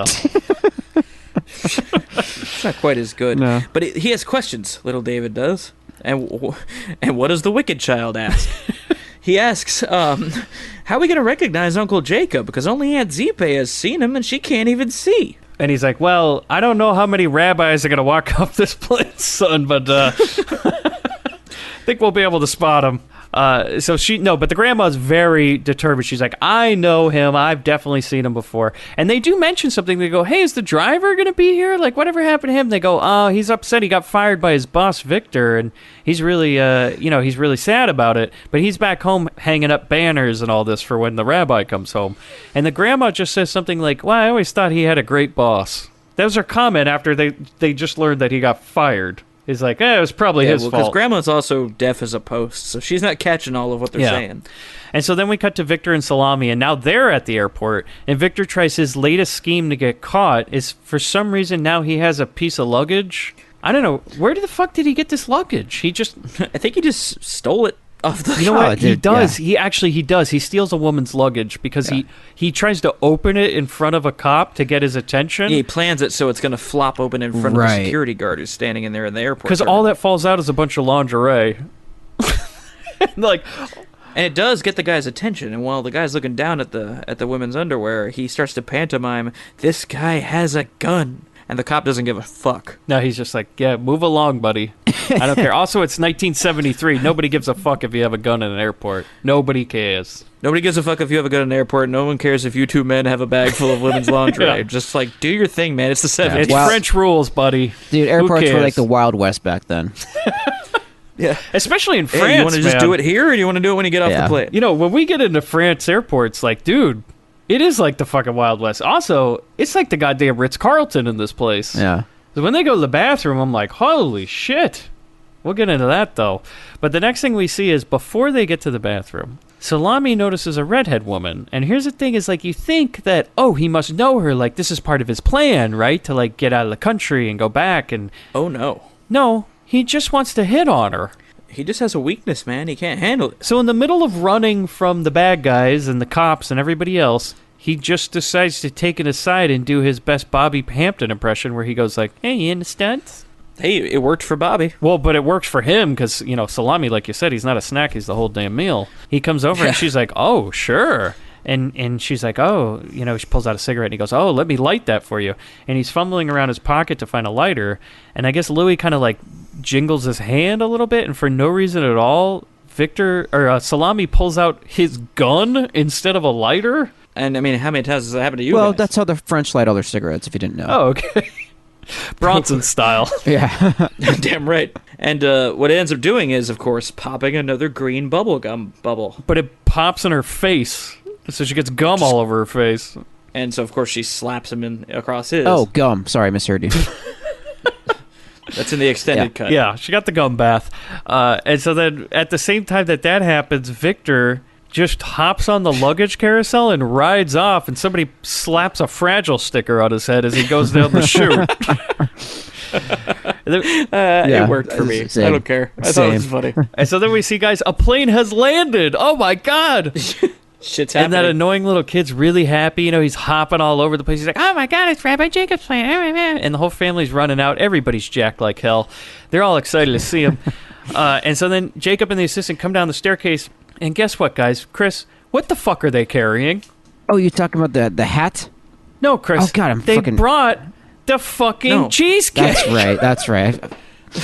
Yeah, the giant... It literally takes up like an entire seat. They brought the goddamn cheesecake all the way from fucking Brooklyn. And they're lapping it. It's like they could have bought it a fucking ticket at this point. I know, the thing is huge. Like, this assistant is 7 feet tall. Yeah. And the cheesecake is big on him. Like, he's having a hard time carrying it. It's so goddamn big. Dude, just fucking eat it on the plane and, like, you know, take a couple bites and toss it, man. No, they brought it with them. I They brought the know. whole cheesecake. And so then some lady at the airport is trying to call Victor to the front desk. It's not some lady. It's his Well, she wife. comes up because a lady's pardon. trying to call Victor That's right. She grabs the mic out of her because hand. the cops, I believe, are now there and they're looking for him. And they're like, we want him to come. Everyone's coming Yeah, down. so Jermaine runs in and she grabs the mic and then she gets on the mic and starts talking to Victor. She's like, Victor, come back to me. And so then he like pops out a luggage claim, like a baggage claim carousel with a bunch of Japanese people who've just floated from Japan are looking at him like, what the hell's going on? And just with everybody here all at once, we're just Scooby-Dooing around the airport. And because he hears, now Victor's running around the airport with like a bag in his hand that's not even his. He's still carrying the frickin' lingerie bag for some reason. Yeah. And he's hearing his wife's voice and he's like, oh my God, what the fuck is going on? Where is she? And he's running around and he sees her. And then right as he sees her, he sees, the bad guys are there too. And so he can't go up to his wife and he turns around and he starts running and he gets pulled into a phone booth by Salami. And he's like, look, we got to get out of here. We got to hide. So they run into a bathroom, which they go, at one point, Victor goes into a stall. It is he locks himself in. It is the biggest goddamn bathroom stall I've ever seen. Like, this thing not only has a fucking toilet, it's got like a goddamn couch. It's like a private room. This It is like is. the Admiral's Club or something I at think John Wayne. That shit would be $2,500 a month. Seriously, Ellie. I don't Yeah. think prison stalls are this big in America. Like, this No. is larger than a prison cell. And he gets in there, and Salami's trying to get in. He won't go to one of the other doors, which is weird. He's like, no, let me in. And these two rabbis, not Rabbi Jacob and his assistant, two other rabbis are here. And they're just looking over, trying to go, well, what's wrong, guys? Like, what's going on? Can we help you? And Salami looks at him and he says, it seems you can. I was like, are they going to go down on him? Some toe tapping in the men's room? Yeah, we'll see. So the bad guys keep looking around the airport. They can't find Victor or Salami. But then the boss, he goes, oh, maybe they're in the bathroom. And he runs into the women's bathroom, gets slapped in the face. Then he goes in the men's room, and he watches as a rabbi, who's Victor, clearly Victor in disguise, is like fucking using a sink. Yeah, he sees the two guys. He just sees two rabbis washing their faces. Well, they're not even washing their faces. Victor can't figure out how to drain the sink, and he's like, I think he's accidentally clogged the sink. He's like putting a cup, like a glass from the airport. Where the fuck have you ever been to an airport that has a goddamn glass next to the sink? Well, considering the bathrooms. Yeah, I guess. Yeah, it's like a whole. There's probably a mini fridge you could just take stuff from. Yeah, it's the French system where it's just, it's an honor system. You either pay or you replace it with another drink, You don't expect to drink this Perrier out of the bottle, do you? So there's a glass in the sink, and he's like trying to unclog a sink and everything. And the boss just kind of looks at me. He's like, I don't know what the fuck's going on. So he just leaves the room. Now, Victor and Salami are disguised as rabbis, and Victor has a huge fake beard and a mustache on. And I'm like, where the hell did he get this? We will learn that apparently when you shave a rabbi, the beard can come off in one piece. It's more of a scalping, really. So apparently Victor's... He clogged the sink with the bits of skin. Yeah, he beard scalped a man. Which is fucking crazy because the whole beard has come off at this point, and he's attached it to his face. And yeah, they got the hats on with the curly hair coming out of it and everything. They are disguised as rabbis, and they're walking down the airport, and all of a sudden the grandma notices them, and she thinks Victor is Rabbi Jacob. And she says, I would recognize him among thousands. I definitely know it's him. And so then you cut to Victor as they're like, Rabbi Jacob. And he starts doing this crazy, like his best, I don't know what you would call it, like Brooklyn Jewish rabbi accent? Yep. As he puts on this thick fake accent, he's like, oh, yes, it's me. And he's doing all the jokes and yucking it up. And the family takes it. They haven't seen him in 20 years, apparently, or 30 years or something. So they're like, yeah, I guess it's him. And they're like, who's your friend here? He's like, oh, it's my assistant, this other rabbi. And Rabbi Seligman. Yeah, and he's also my driver. He's just kind of like my assistant. And they're all just like, wow, he's so famous. And they're like, you have kind of a funny accent in French, Rabbi Jacob. You really have become an American, and he just doesn't like hearing that. And so they're all going into, the bad guys in Jermaine, they run into Jermaine, right? So they run into Victor's wife, and they tell her we're the police, and we're looking for Victor. And she knows right away that they're lying. She tries to run away, but they kidnap his wife, and they bring her in a car, and they drive away. And now the real cops have arrived at the airport, and they're looking for Victor as well, only to learn that nobody knows where he went until two cops run up, and this is when they say, hey, we just found two rabbis naked in the bathroom and shaved. Bound and gagged in the toilets. And shaved. And that same security guard's just like, hey, man, none of my business. It's the 70s. Yeah, do you think later he's like, no, I did say they were shaved. I meant face scalped. It's real bad, man. It's real bad. Oh. Well, that changes things. Let's go check on him. This is like a Buffalo Bill type of situation. Like, he is wearing the skin of another man throughout this movie. Put the fucking salami in the basket. And they did. The real cops are like, oh my God. So they're going off to find two imposter rabbis. So now the family's getting on a bus with Victor and Salami, and Victor and Salami are like, well, I guess we got to go along with this because I don't know what the fuck else we're going to do, right? But the grandma, man, does she have eyes for Salami. She's just like going, oh, you're so cute. Do you have a wife? Are you married or anything? He's like, no, I'm single. And she's like, oh, well, what type of women do you like? And he goes, redheads. And so that's when I realized. And she says, I have those. That's what I realized in my notes. I go, so that whole part of the movie where he's hitting on that lady was just him hitting on a lady. Yeah, pretty much. Yeah. So now we go back to the airport, and Rabbi Jacob, we go to him, and he's really pissed. He's walking around, he's like, the real deal. I haven't been to Paris in 30 years, and ain't nobody here to pick me up. That's great. Well, look what he's used to back in the States. So glad to be home. I could have had a goddamn ticket. Why isn't he literally walking on people land? And so the assistant, he's still carrying that fucking cake. He's like, well, maybe they didn't get your telegram. And the cops notice Jacob and the Rabbi Cakeman is what I ended up calling him. Walking around. And they notice that Jacob's holding a violin case, and they're like, that's strange. one of the cops goes, no, it's like a violin. He goes, no, it's like a gun. And he's like, it's like, gap, bap, bap. They don't say it's like a gun. He goes, no, it's like, da, da, da. And he starts pantomiming a violin. And then the other cop goes, no, bap, bap, bap, bap, like a Tommy gun. It's like, all right. Yeah, we're going back and How old forth. are these guys? Yeah. So then the cop goes up to confront him, and he talks to Jacob and Rabbi Cakeman.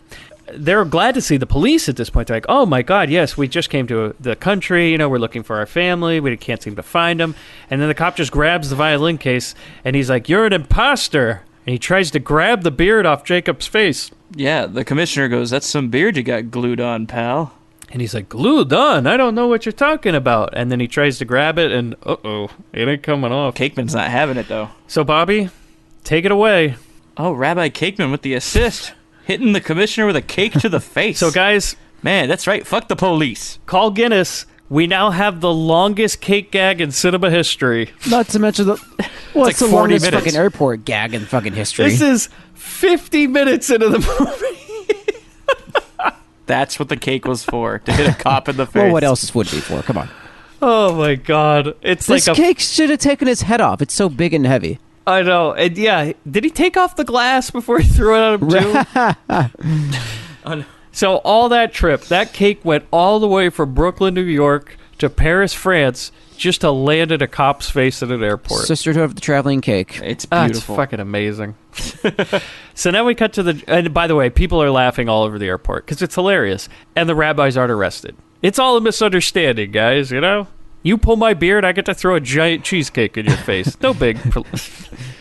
That's the That's how Chicago they way. say hello. That's what I'm going to try next time if I'm ever pulled over by a cop and they go, you were speeding? I go, no, I wasn't. And he's like, you know what? You're right, Mr. Wood. I go, now hold on right there. I get to throw a cheesecake in your face. We'll see how it goes. It's tradition. Let me just get this out of the glove box. It's been here for days. So the driver is now at his apartment. The phone rings, and it's Jacob calling from the airport. And he's like, how come nobody picked me up from the fucking airport? I've been here. It's been 30 years.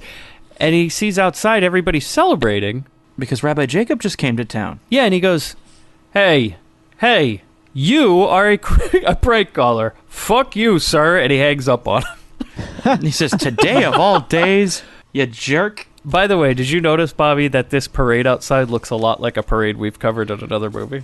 Oh, yeah. Yeah. It seems like it's a centennial of some sort, doesn't it? Oh, there's going to be not cheesecake. Yeah, no. It looks like the 2000 Maniacs parade. So then we go back to the airport, and Jacob and the assistant are confused as to why their trip is going so badly. Like, I thought we were wanted here. Like, where is everybody? And so we go back to the parade. Just like when he left Brooklyn, but this parade, man, this is like, I've seen parades in Disneyland that have smaller crowds. Like, this is, god damn, man. Oh, people have been camping out. They've been waiting. This is the Rose It's like Parade. episode 1 just came out. Yeah, They're treating it like the Pope showed up. like Jar Jar himself ran down that street, man. So they're greeting him. They're just like, oh, Rabbi Jacob, thank God they put up banners. And you know, he gets a little nudge from Salami. He goes, you better bless the crowd. So he does the sign of the That cross was on great. everybody. And everybody's just thinking, it's like such a big deal. They run out. Some guy comes in and goes, Rabbi Jacob, we're so happy. We've brought you a little present. We got the Shrival for you. And you know, of course, Victor's like, the fuck? Yeah, because he don't know what the hell they're talking about. It's just giant. It's a giant furry round hat. It's as big as the cake. Yeah. It's like, we got another cheesecake. Yeah, and he goes, oh, this is so wonderful. Was this supposed to be the cheesecake cover? How come they didn't have that as a cheesecake cover? Like, instead of glass, they should... Well, that should have been one of the gags. The cheesecake should have made it, and then when he got handed the shrivel, he should have tried to put it over the cheesecake. They're like, Rabbi Jacob, what are you doing? Oh, God. Oh, I'm sorry. So yeah, he doesn't know what to do, but he realizes as he's feeling, he's like, this is made of mink. This is nice. And he goes, you know what? I'll wear it every Sunday. Oh, Huge yeah. laugh. The whole city laughs in unison. because Salami just kind of gives him a little elbow and says, it's Saturday's the Sabbath, man, not Sundays. Like, oh. He goes, little joke. Of course I meant Saturday. This asshole here thought I was going to do it on Sundays. And so then everybody goes, you know, hey, Jacob, say hi to the people. Say hi to your friends. You haven't seen them in 30 years. And Bobby, he looks over. Aunt Zipe even makes an announcement. She's like, Rabbi Jacob will speak now. And yeah, he's looking around and he's like, and he starts reading the signage around everybody, the family businesses. So he goes, oh, my dear friends, the Rosenfelds. Big applause. My friends, the Rosenbergs. Giant pop. And he looks over by the deli and he goes, the Koshers. And I'm like, this I got a good laugh out of that one. That was pretty good. It was pretty It gets even better is that he looks over and he goes, last. he looks over at a billboard and he goes, and my good friends, the Levi's. And we pan down, and there we are, the Levi's. Yeah. Here's the funny thing, though, guys. You got it right. I do have a friend that's Jewish. Guess what his last name is? Yep. Levi? Yes. Yeah. No, it is. One. So it works, yeah. And then, of course, a lot of time has passed. Like, hey, Rabbi Jacob, you got to get going. You got to get going. And he's panicking, and he's like, well, what happens if they ask me things? And Salami goes, just do as they do. If he asks a Jew a question, he always answers it with another question to buy himself time to think. I'm like, Jesus, Salami. Also, we can't skip over another taxi driver that gets fucked out of a good fare because he has had to drive through a goddamn parade. And at some point, somebody's like, hey, we got to get out of this taxi because it has to leave. And you almost feel like the taxi driver just goes turn around and go, yeah, get out of the fucking taxi. I got a fucking wife and kids, what's amazing? Buddy. I got to make a living. He's actually the cousin of the first taxi driver. Yes. Like, yeah, I got family in France too, pal. You think, though, the sad thing is he comes home, nobody has a parade for him. It's just a pile of Not a fucking thing. bills. Yeah, I got a parade of notices. That's what I got. They're all lining up to see me. So then we go to Victor and Salami. They get out of the car, and then the driver comes to see them, and he notices it's not Jacob right away. He notices his boss. He's like, okay, what the hell's going on here? But then he goes, wait a second, I can use this to my advantage. So he walks over to the ladder, and he goes, hey, Rabbi Jacob. And he's like, oh, and Victor turns around to Salami and goes, that's the guy I fired. He knows me. He's already recognized me. We're fucked. And he goes, I have one question for you. I have a little bit of advice, Rabbi Jacob. See, my boss, he fired me for refusing to work Saturdays. What would you do? Well, you should ask him to take you back. He will say yes. Ask for a raise. He will say yes. Like, you even for double my pay? What about triple my pay? All right, that's a little far, no. Yeah, I'll probably say no to that one. Yeah. And so they everyone laughs at that, and then they finally get a moment to jump off to the side to discuss things, and they don't even have to do it's you, it's just understood. And he goes, so you never mentioned to me that you were Jewish? And he goes, as of yesterday, I wasn't. And he's like, look. And he explains, everyone's after my hide. Yeah. Basically, I'm getting chased by cops. I'm getting chased by murderers. I'm getting chased by everybody. Yeah. This guy right here is a fucking prime minister. Everybody needs a scapegoat, and I'm the goat. And he's like, man, it's a really weird thing. You just walked into a really fucking weird movie, man. And he goes, look, here's the deal. Look, if you hide me, I'll hire you back. I'll give you every religion's holidays. And Solomon goes, even the Muslim holidays? He goes, do Muslims have holidays? Oh, boy. Like, he had to get one in, didn't he? God, this is like a Lisa Lampanelli set. Just gotta get a shot at everybody. Equal opportunity racism, Bobby. You gotta get everybody in there, right? But oh shit, here's Aunt Zipe again. Yeah, she comes up to Salami and she goes, I found your redhead. Huh? Well, this didn't age well. They reveal the redhead, Hannah. I guess we're supposed to think she's ugly. She's not. She just looks like a regular lady.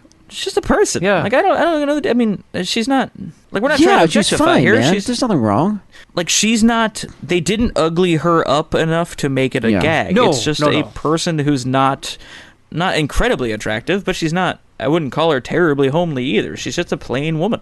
Like, I'm not trying to objectify anybody here, but, it's just not... For the joke they're trying to make, they should have done more. Yeah, don't you think, like, as the gag, it should have been, here's the redhead, and she's like, it just looks like some wicked witch or something like that? That would have been great. They should have given her, like, a wart and a unibrow and another arm or some shit. I don't know. Because, like, Salami's being very polite about the whole thing. Is like, he's clearly not interested, but he's also not mean.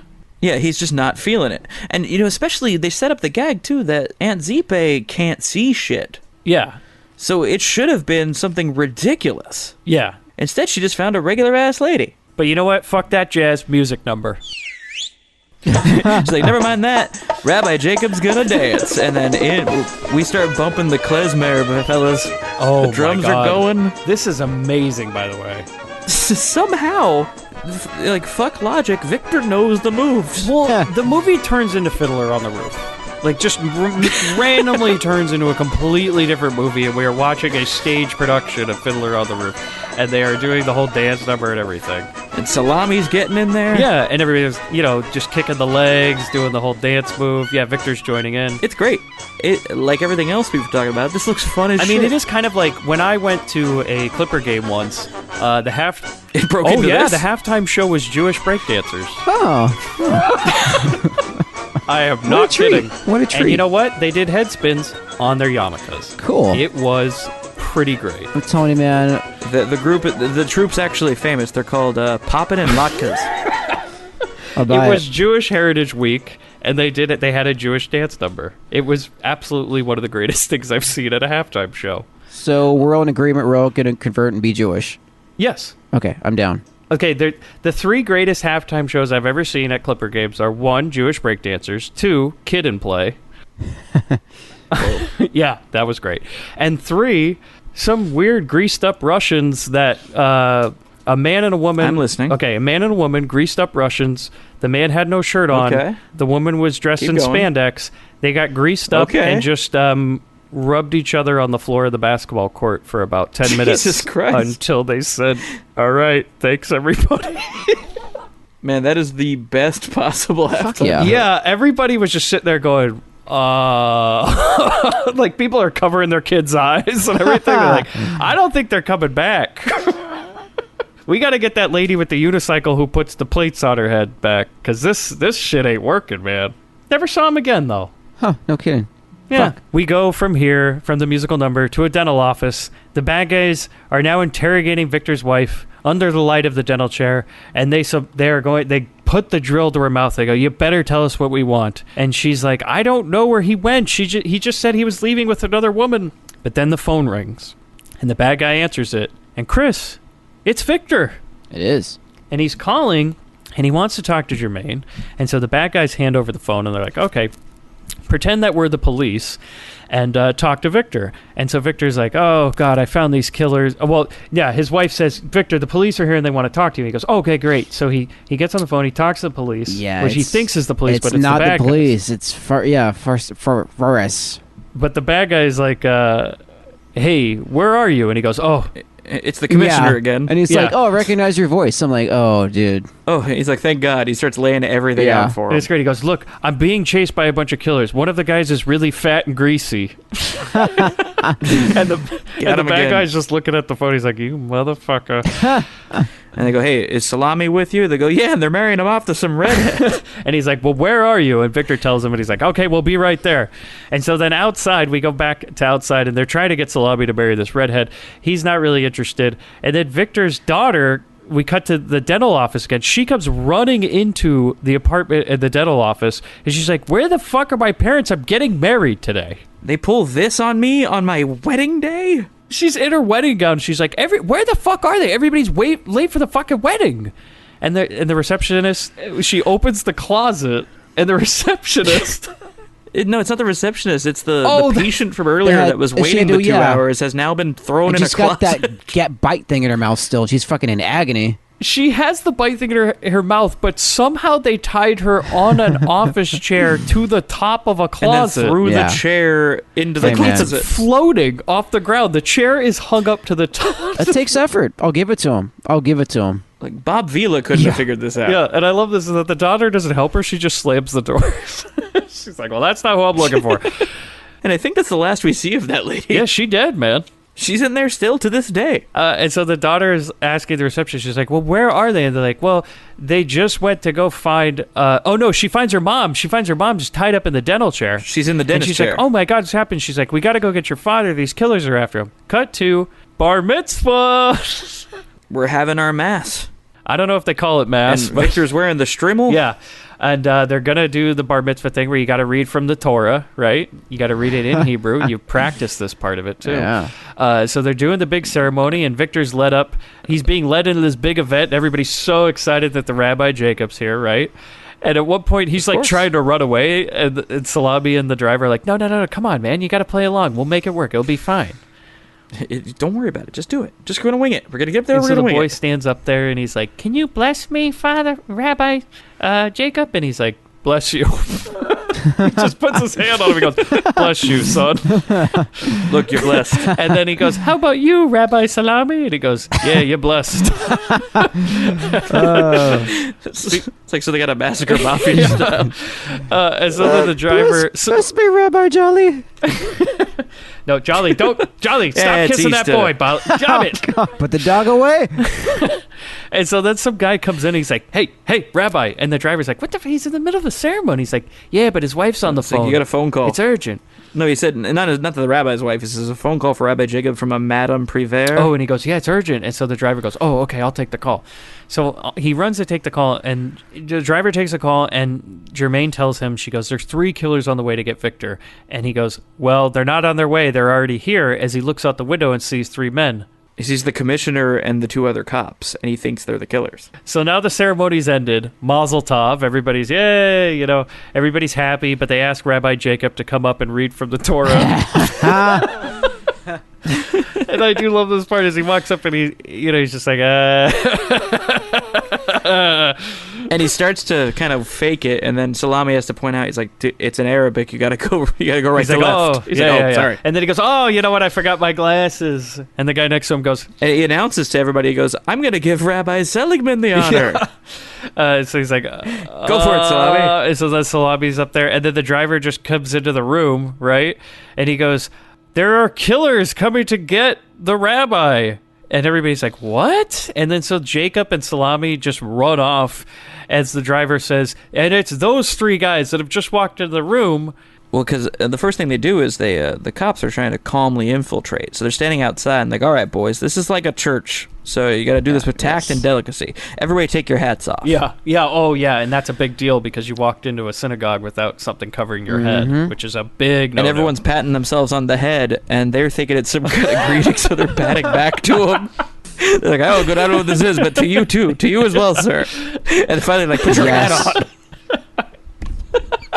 And so then they just come in and everybody puts shawls over their heads and makes like a big giant blanket. This is cool. They run interference so the boys can slip out the back. They make like a cartoon dust cloud, basically, as they take these cops and like you have to expect the cops to get out of here with no clothes on, at the end of it.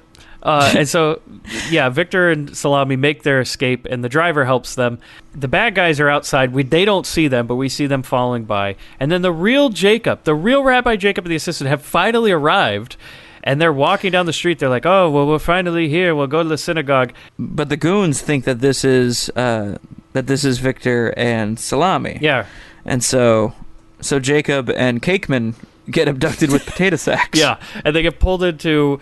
The bad guys have now taken Victor's car from the beginning of the movie, which we did not see them steal at any point in this movie. They just somehow... They just roll up in the boat car. You know what? Actually, I think maybe they took it at the airport. That makes sense. Yeah. So, yeah, they take the boat car, and they kidnap the real Rabbi Jacob and Rabbi Cakeman.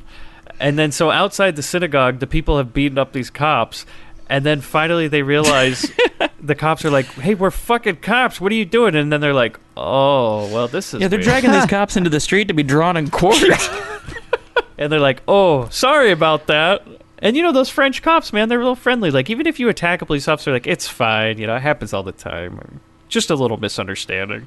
And so they're just like, okay, well, we're actually looking for Victor. This guy's in trouble. We're trying to arrest him.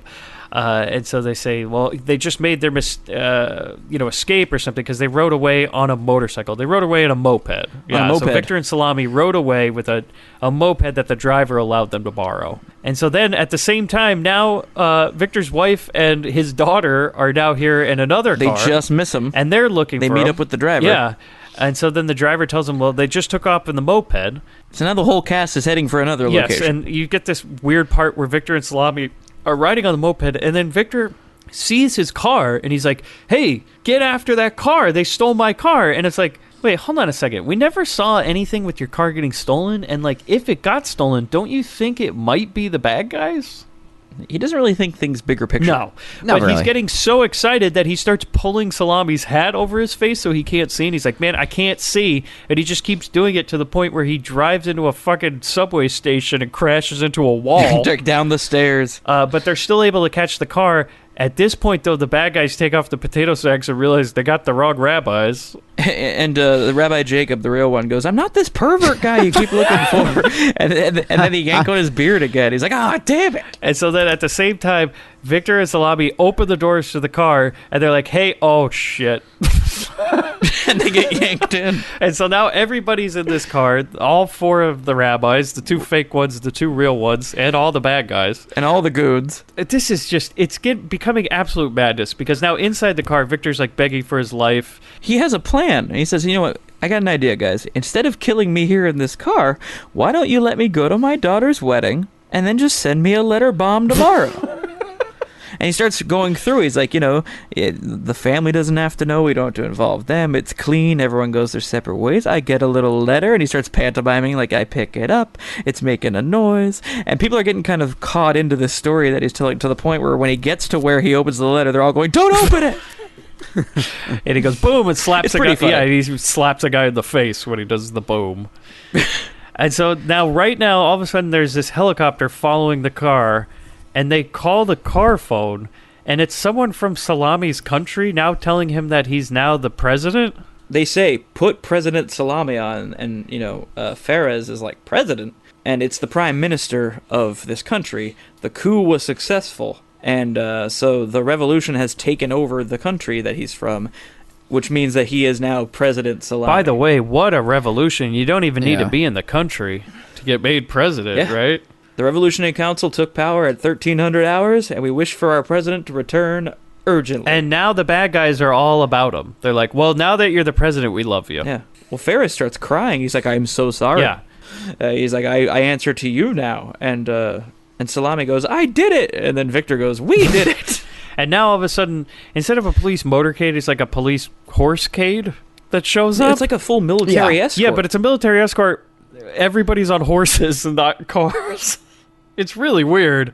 Is that there's a bunch of like police on horseback riding with the boat car in the middle of it as they pull up to this giant building where Victor's daughter's wedding is, which is just so happens to be and everyone's been waiting where the helicopter is also going to land. It's kind of perfect how that works. Yeah, and everybody's super pissed, and the groom is here. I love this part, though, is that the priest is about to leave, and the groom's like... He's dismantling the wedding. He's, like, cleaning out the place. And the groom's like, no, hold on. Everybody's going to be here, man. I mean, come on. Just give it a few more minutes. And he's like, look, I got a wedding to... Or he goes, I got a funeral to catch, and you know what? At least he'll be on time. Meanwhile, the groom's mother is getting out of Dodge. She's like, I've been waiting long enough. Fuck it. I'm going home. Yeah, and so everybody's leaving the wedding, and then finally the motorcade pulls up, and the daughter and Victor's wife have arrived as well. It's like a Simpsons episode. They're all just rolling in at the same time. But then for no reason at all, she's like, the brakes don't work. Like, what? When was this established? Yeah. Well, first when Victor gets there and he's met, they go, "A scandal! You're 2 hours late and you're wearing a disguise."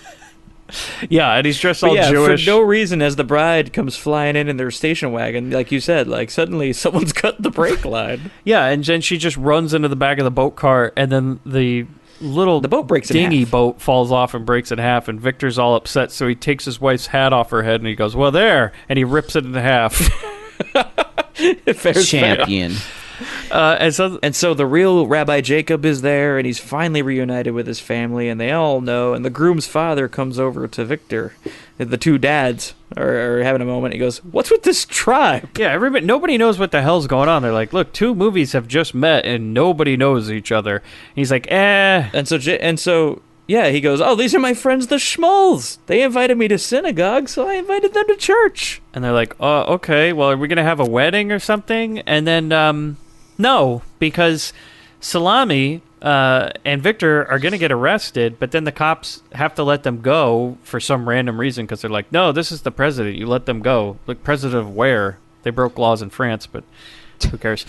But the second the cuffs went on Victor, the groom was like, "Yeah, idiot." And, of course, Victor's daughter heard that, and she slaps him across the face. So they're done. Yeah, and then Salami is going to take off in his helicopter, and the blades start turning, and it's so windy that it blows everybody. They're all, like, standing going, oh, they're all in the wind, and then all of a sudden, the daughter's veil flies off her head, and Bobby, she's a redhead. Not Big quite reveal. yet. Not quite yet, because before that happens, she tries to run across that red carpet. She trips, and he catches her, and they have a moment there. While she's still in the veil, and they just kind of look at each other for a second. It's one of those meet cutes. Yeah. But then, with the helicopter blades turn. Yeah, the veil thing comes in a second. You're a couple lines ahead. Yeah, so after that moment, the helicopter blades turn. It flies off her head. She's a redhead. And oh man, time slows down. But the cops, they've cuffed Salami. He just kind of looks at him like, fellas. And Victor starts laughing at the cop and goes, "Oh, you've made such a gaffe." And this is in the subtitles. He goes, "What a cock-up." Yeah, because apparently if you break a law in France, it doesn't matter if you're president of another country, apparently. No, if you're powerful enough, the laws don't apply to you. Yeah, true. And so, President Salami goes, "Release all these men. Everybody get released." Like, well, I guess we do what he says. And then the veil thing happens. And once he sees she's a redhead, he just takes her with him. Fuck it. Yeah. She just goes in the helicopter and she's like, "Well, I'm not getting married to you." And there's a moment of like, "Hey, Victor, are you okay with him just taking her?" And Victor just goes, "My daughter's going to marry a president." Yeah. He's just basically like Mazel Tov and the movie ends. I mean, that's it. It's just basically. The plane literally takes off. And he gets invited to the bar mitzvah dinner. Yeah. And he says something like, he goes, "But I'm not Jewish." And they go, "But it's fine. You can come with us anyways." Yeah. Which actually is a way of going about things. It's considered a mitzvah to have a non-Jew celebrate with you. A mitzvah being like it's considered good luck or good, or it's a good thing to do. So yeah, he learns a valuable lesson about people who are different from him. He makes a bunch of new friends. His daughter's marrying President Salami. Yeah, and that's it. That's the mad adventures of Rabbi Jacob. I'm sure we're all in agreement. It's all recommend around the table, I'm assuming. Oh, big time. This movie's fun as shit. Yeah, it's a lot of fun. It's a classic like French slapstick comedy. Yeah, I'm a fan. I thought it would be more offensive after watching the trailer. Yeah. I was like, oh no. Like none of this shit's going to age well. But honestly, I mean, aside from the blackface moment, everything else in context is fine. Like, yeah, this character's super racist and he learns not to be. Yeah, no, it worked. It's just like, that Clint Eastwood movie where he's that racist against Asian people, and then at the end he's still racist. It's just like... Man, I want to replace all of Clint Eastwood's roles with Louis. Yeah, Louis and Gran Torino, man. With his bubblegum gun. Yeah, it would have been great. Bobby, imagine Louis in $1 Million Baby. That part at the end would be a little bit different, so man. Oh, so good. I don't think the fall at the end would have been... Could you just imagine if it was like a French slapstick version of that movie at the end? Or the mule. There's probably some sort of French movie where Louis smuggling drugs across the border. Unwittingly becomes a drug mule. Yeah, he's got to pay for his daughter's wedding, Yeah, and I'm sure there's also a movie where he's rolling around in a car with an ape. He's just France's Clint Eastwood. All this time. Who knew? We thought he was Mr. Bean. Turns out he's Clint Eastwood. Okay, hold on. I got an idea, guys. Before we end this episode, we have that whole wicker basket full of baguettes. Yeah. Okay, so here's what I'm thinking, guys. Here's what we're thinking. These baguettes are stale as fuck. They're hardly edible. Yeah. I can barely chew into them. I tried them out. We put man in the wicker basket, all right? We get that door open. Mike, you and I go to work on Deezen with these baguettes. We carry man out of here. Okay, that's perfect, because my idea was to just put that baguette down my pants and do a little head pitch thing. But your idea is much better. Oh, no. We could fold these together. Remember what we learned from the bread knockers in Psychomania? Exactly. We put the baguettes down our pants. Deezen's going to go for the baguettes in our pants. Of course he is. He's going to see we're Rhino hard. He can't resist. Man, that's when you pop out of the basket. Element of surprise, what I do best. Okay. You got your beards on still? Yeah. It's a start. All right, ready, guys? On 3. 1. Hold on. My 2. phone's on. I got to turn my phone on silent. Oh, Everyone on shit. silent. Oh, okay. Holy shit. Wait, hold on. It's ringing. Oh, my God. You want to answer the phone? Not really. I'll get it. Probably should. Hello? Boys, you've succeeded in your first task. Mr. C, Jesus Christ, when are we getting out of here? Deezen, open the door. Stand back! And boys, the next place... No, Mr. Hello? C? Hello? Did we lose him? Shit. Fuck. Well, how the hell do we know where we're going? Oh my God, the door just opened. Here it comes! Who's no. ready for No, the tea? No!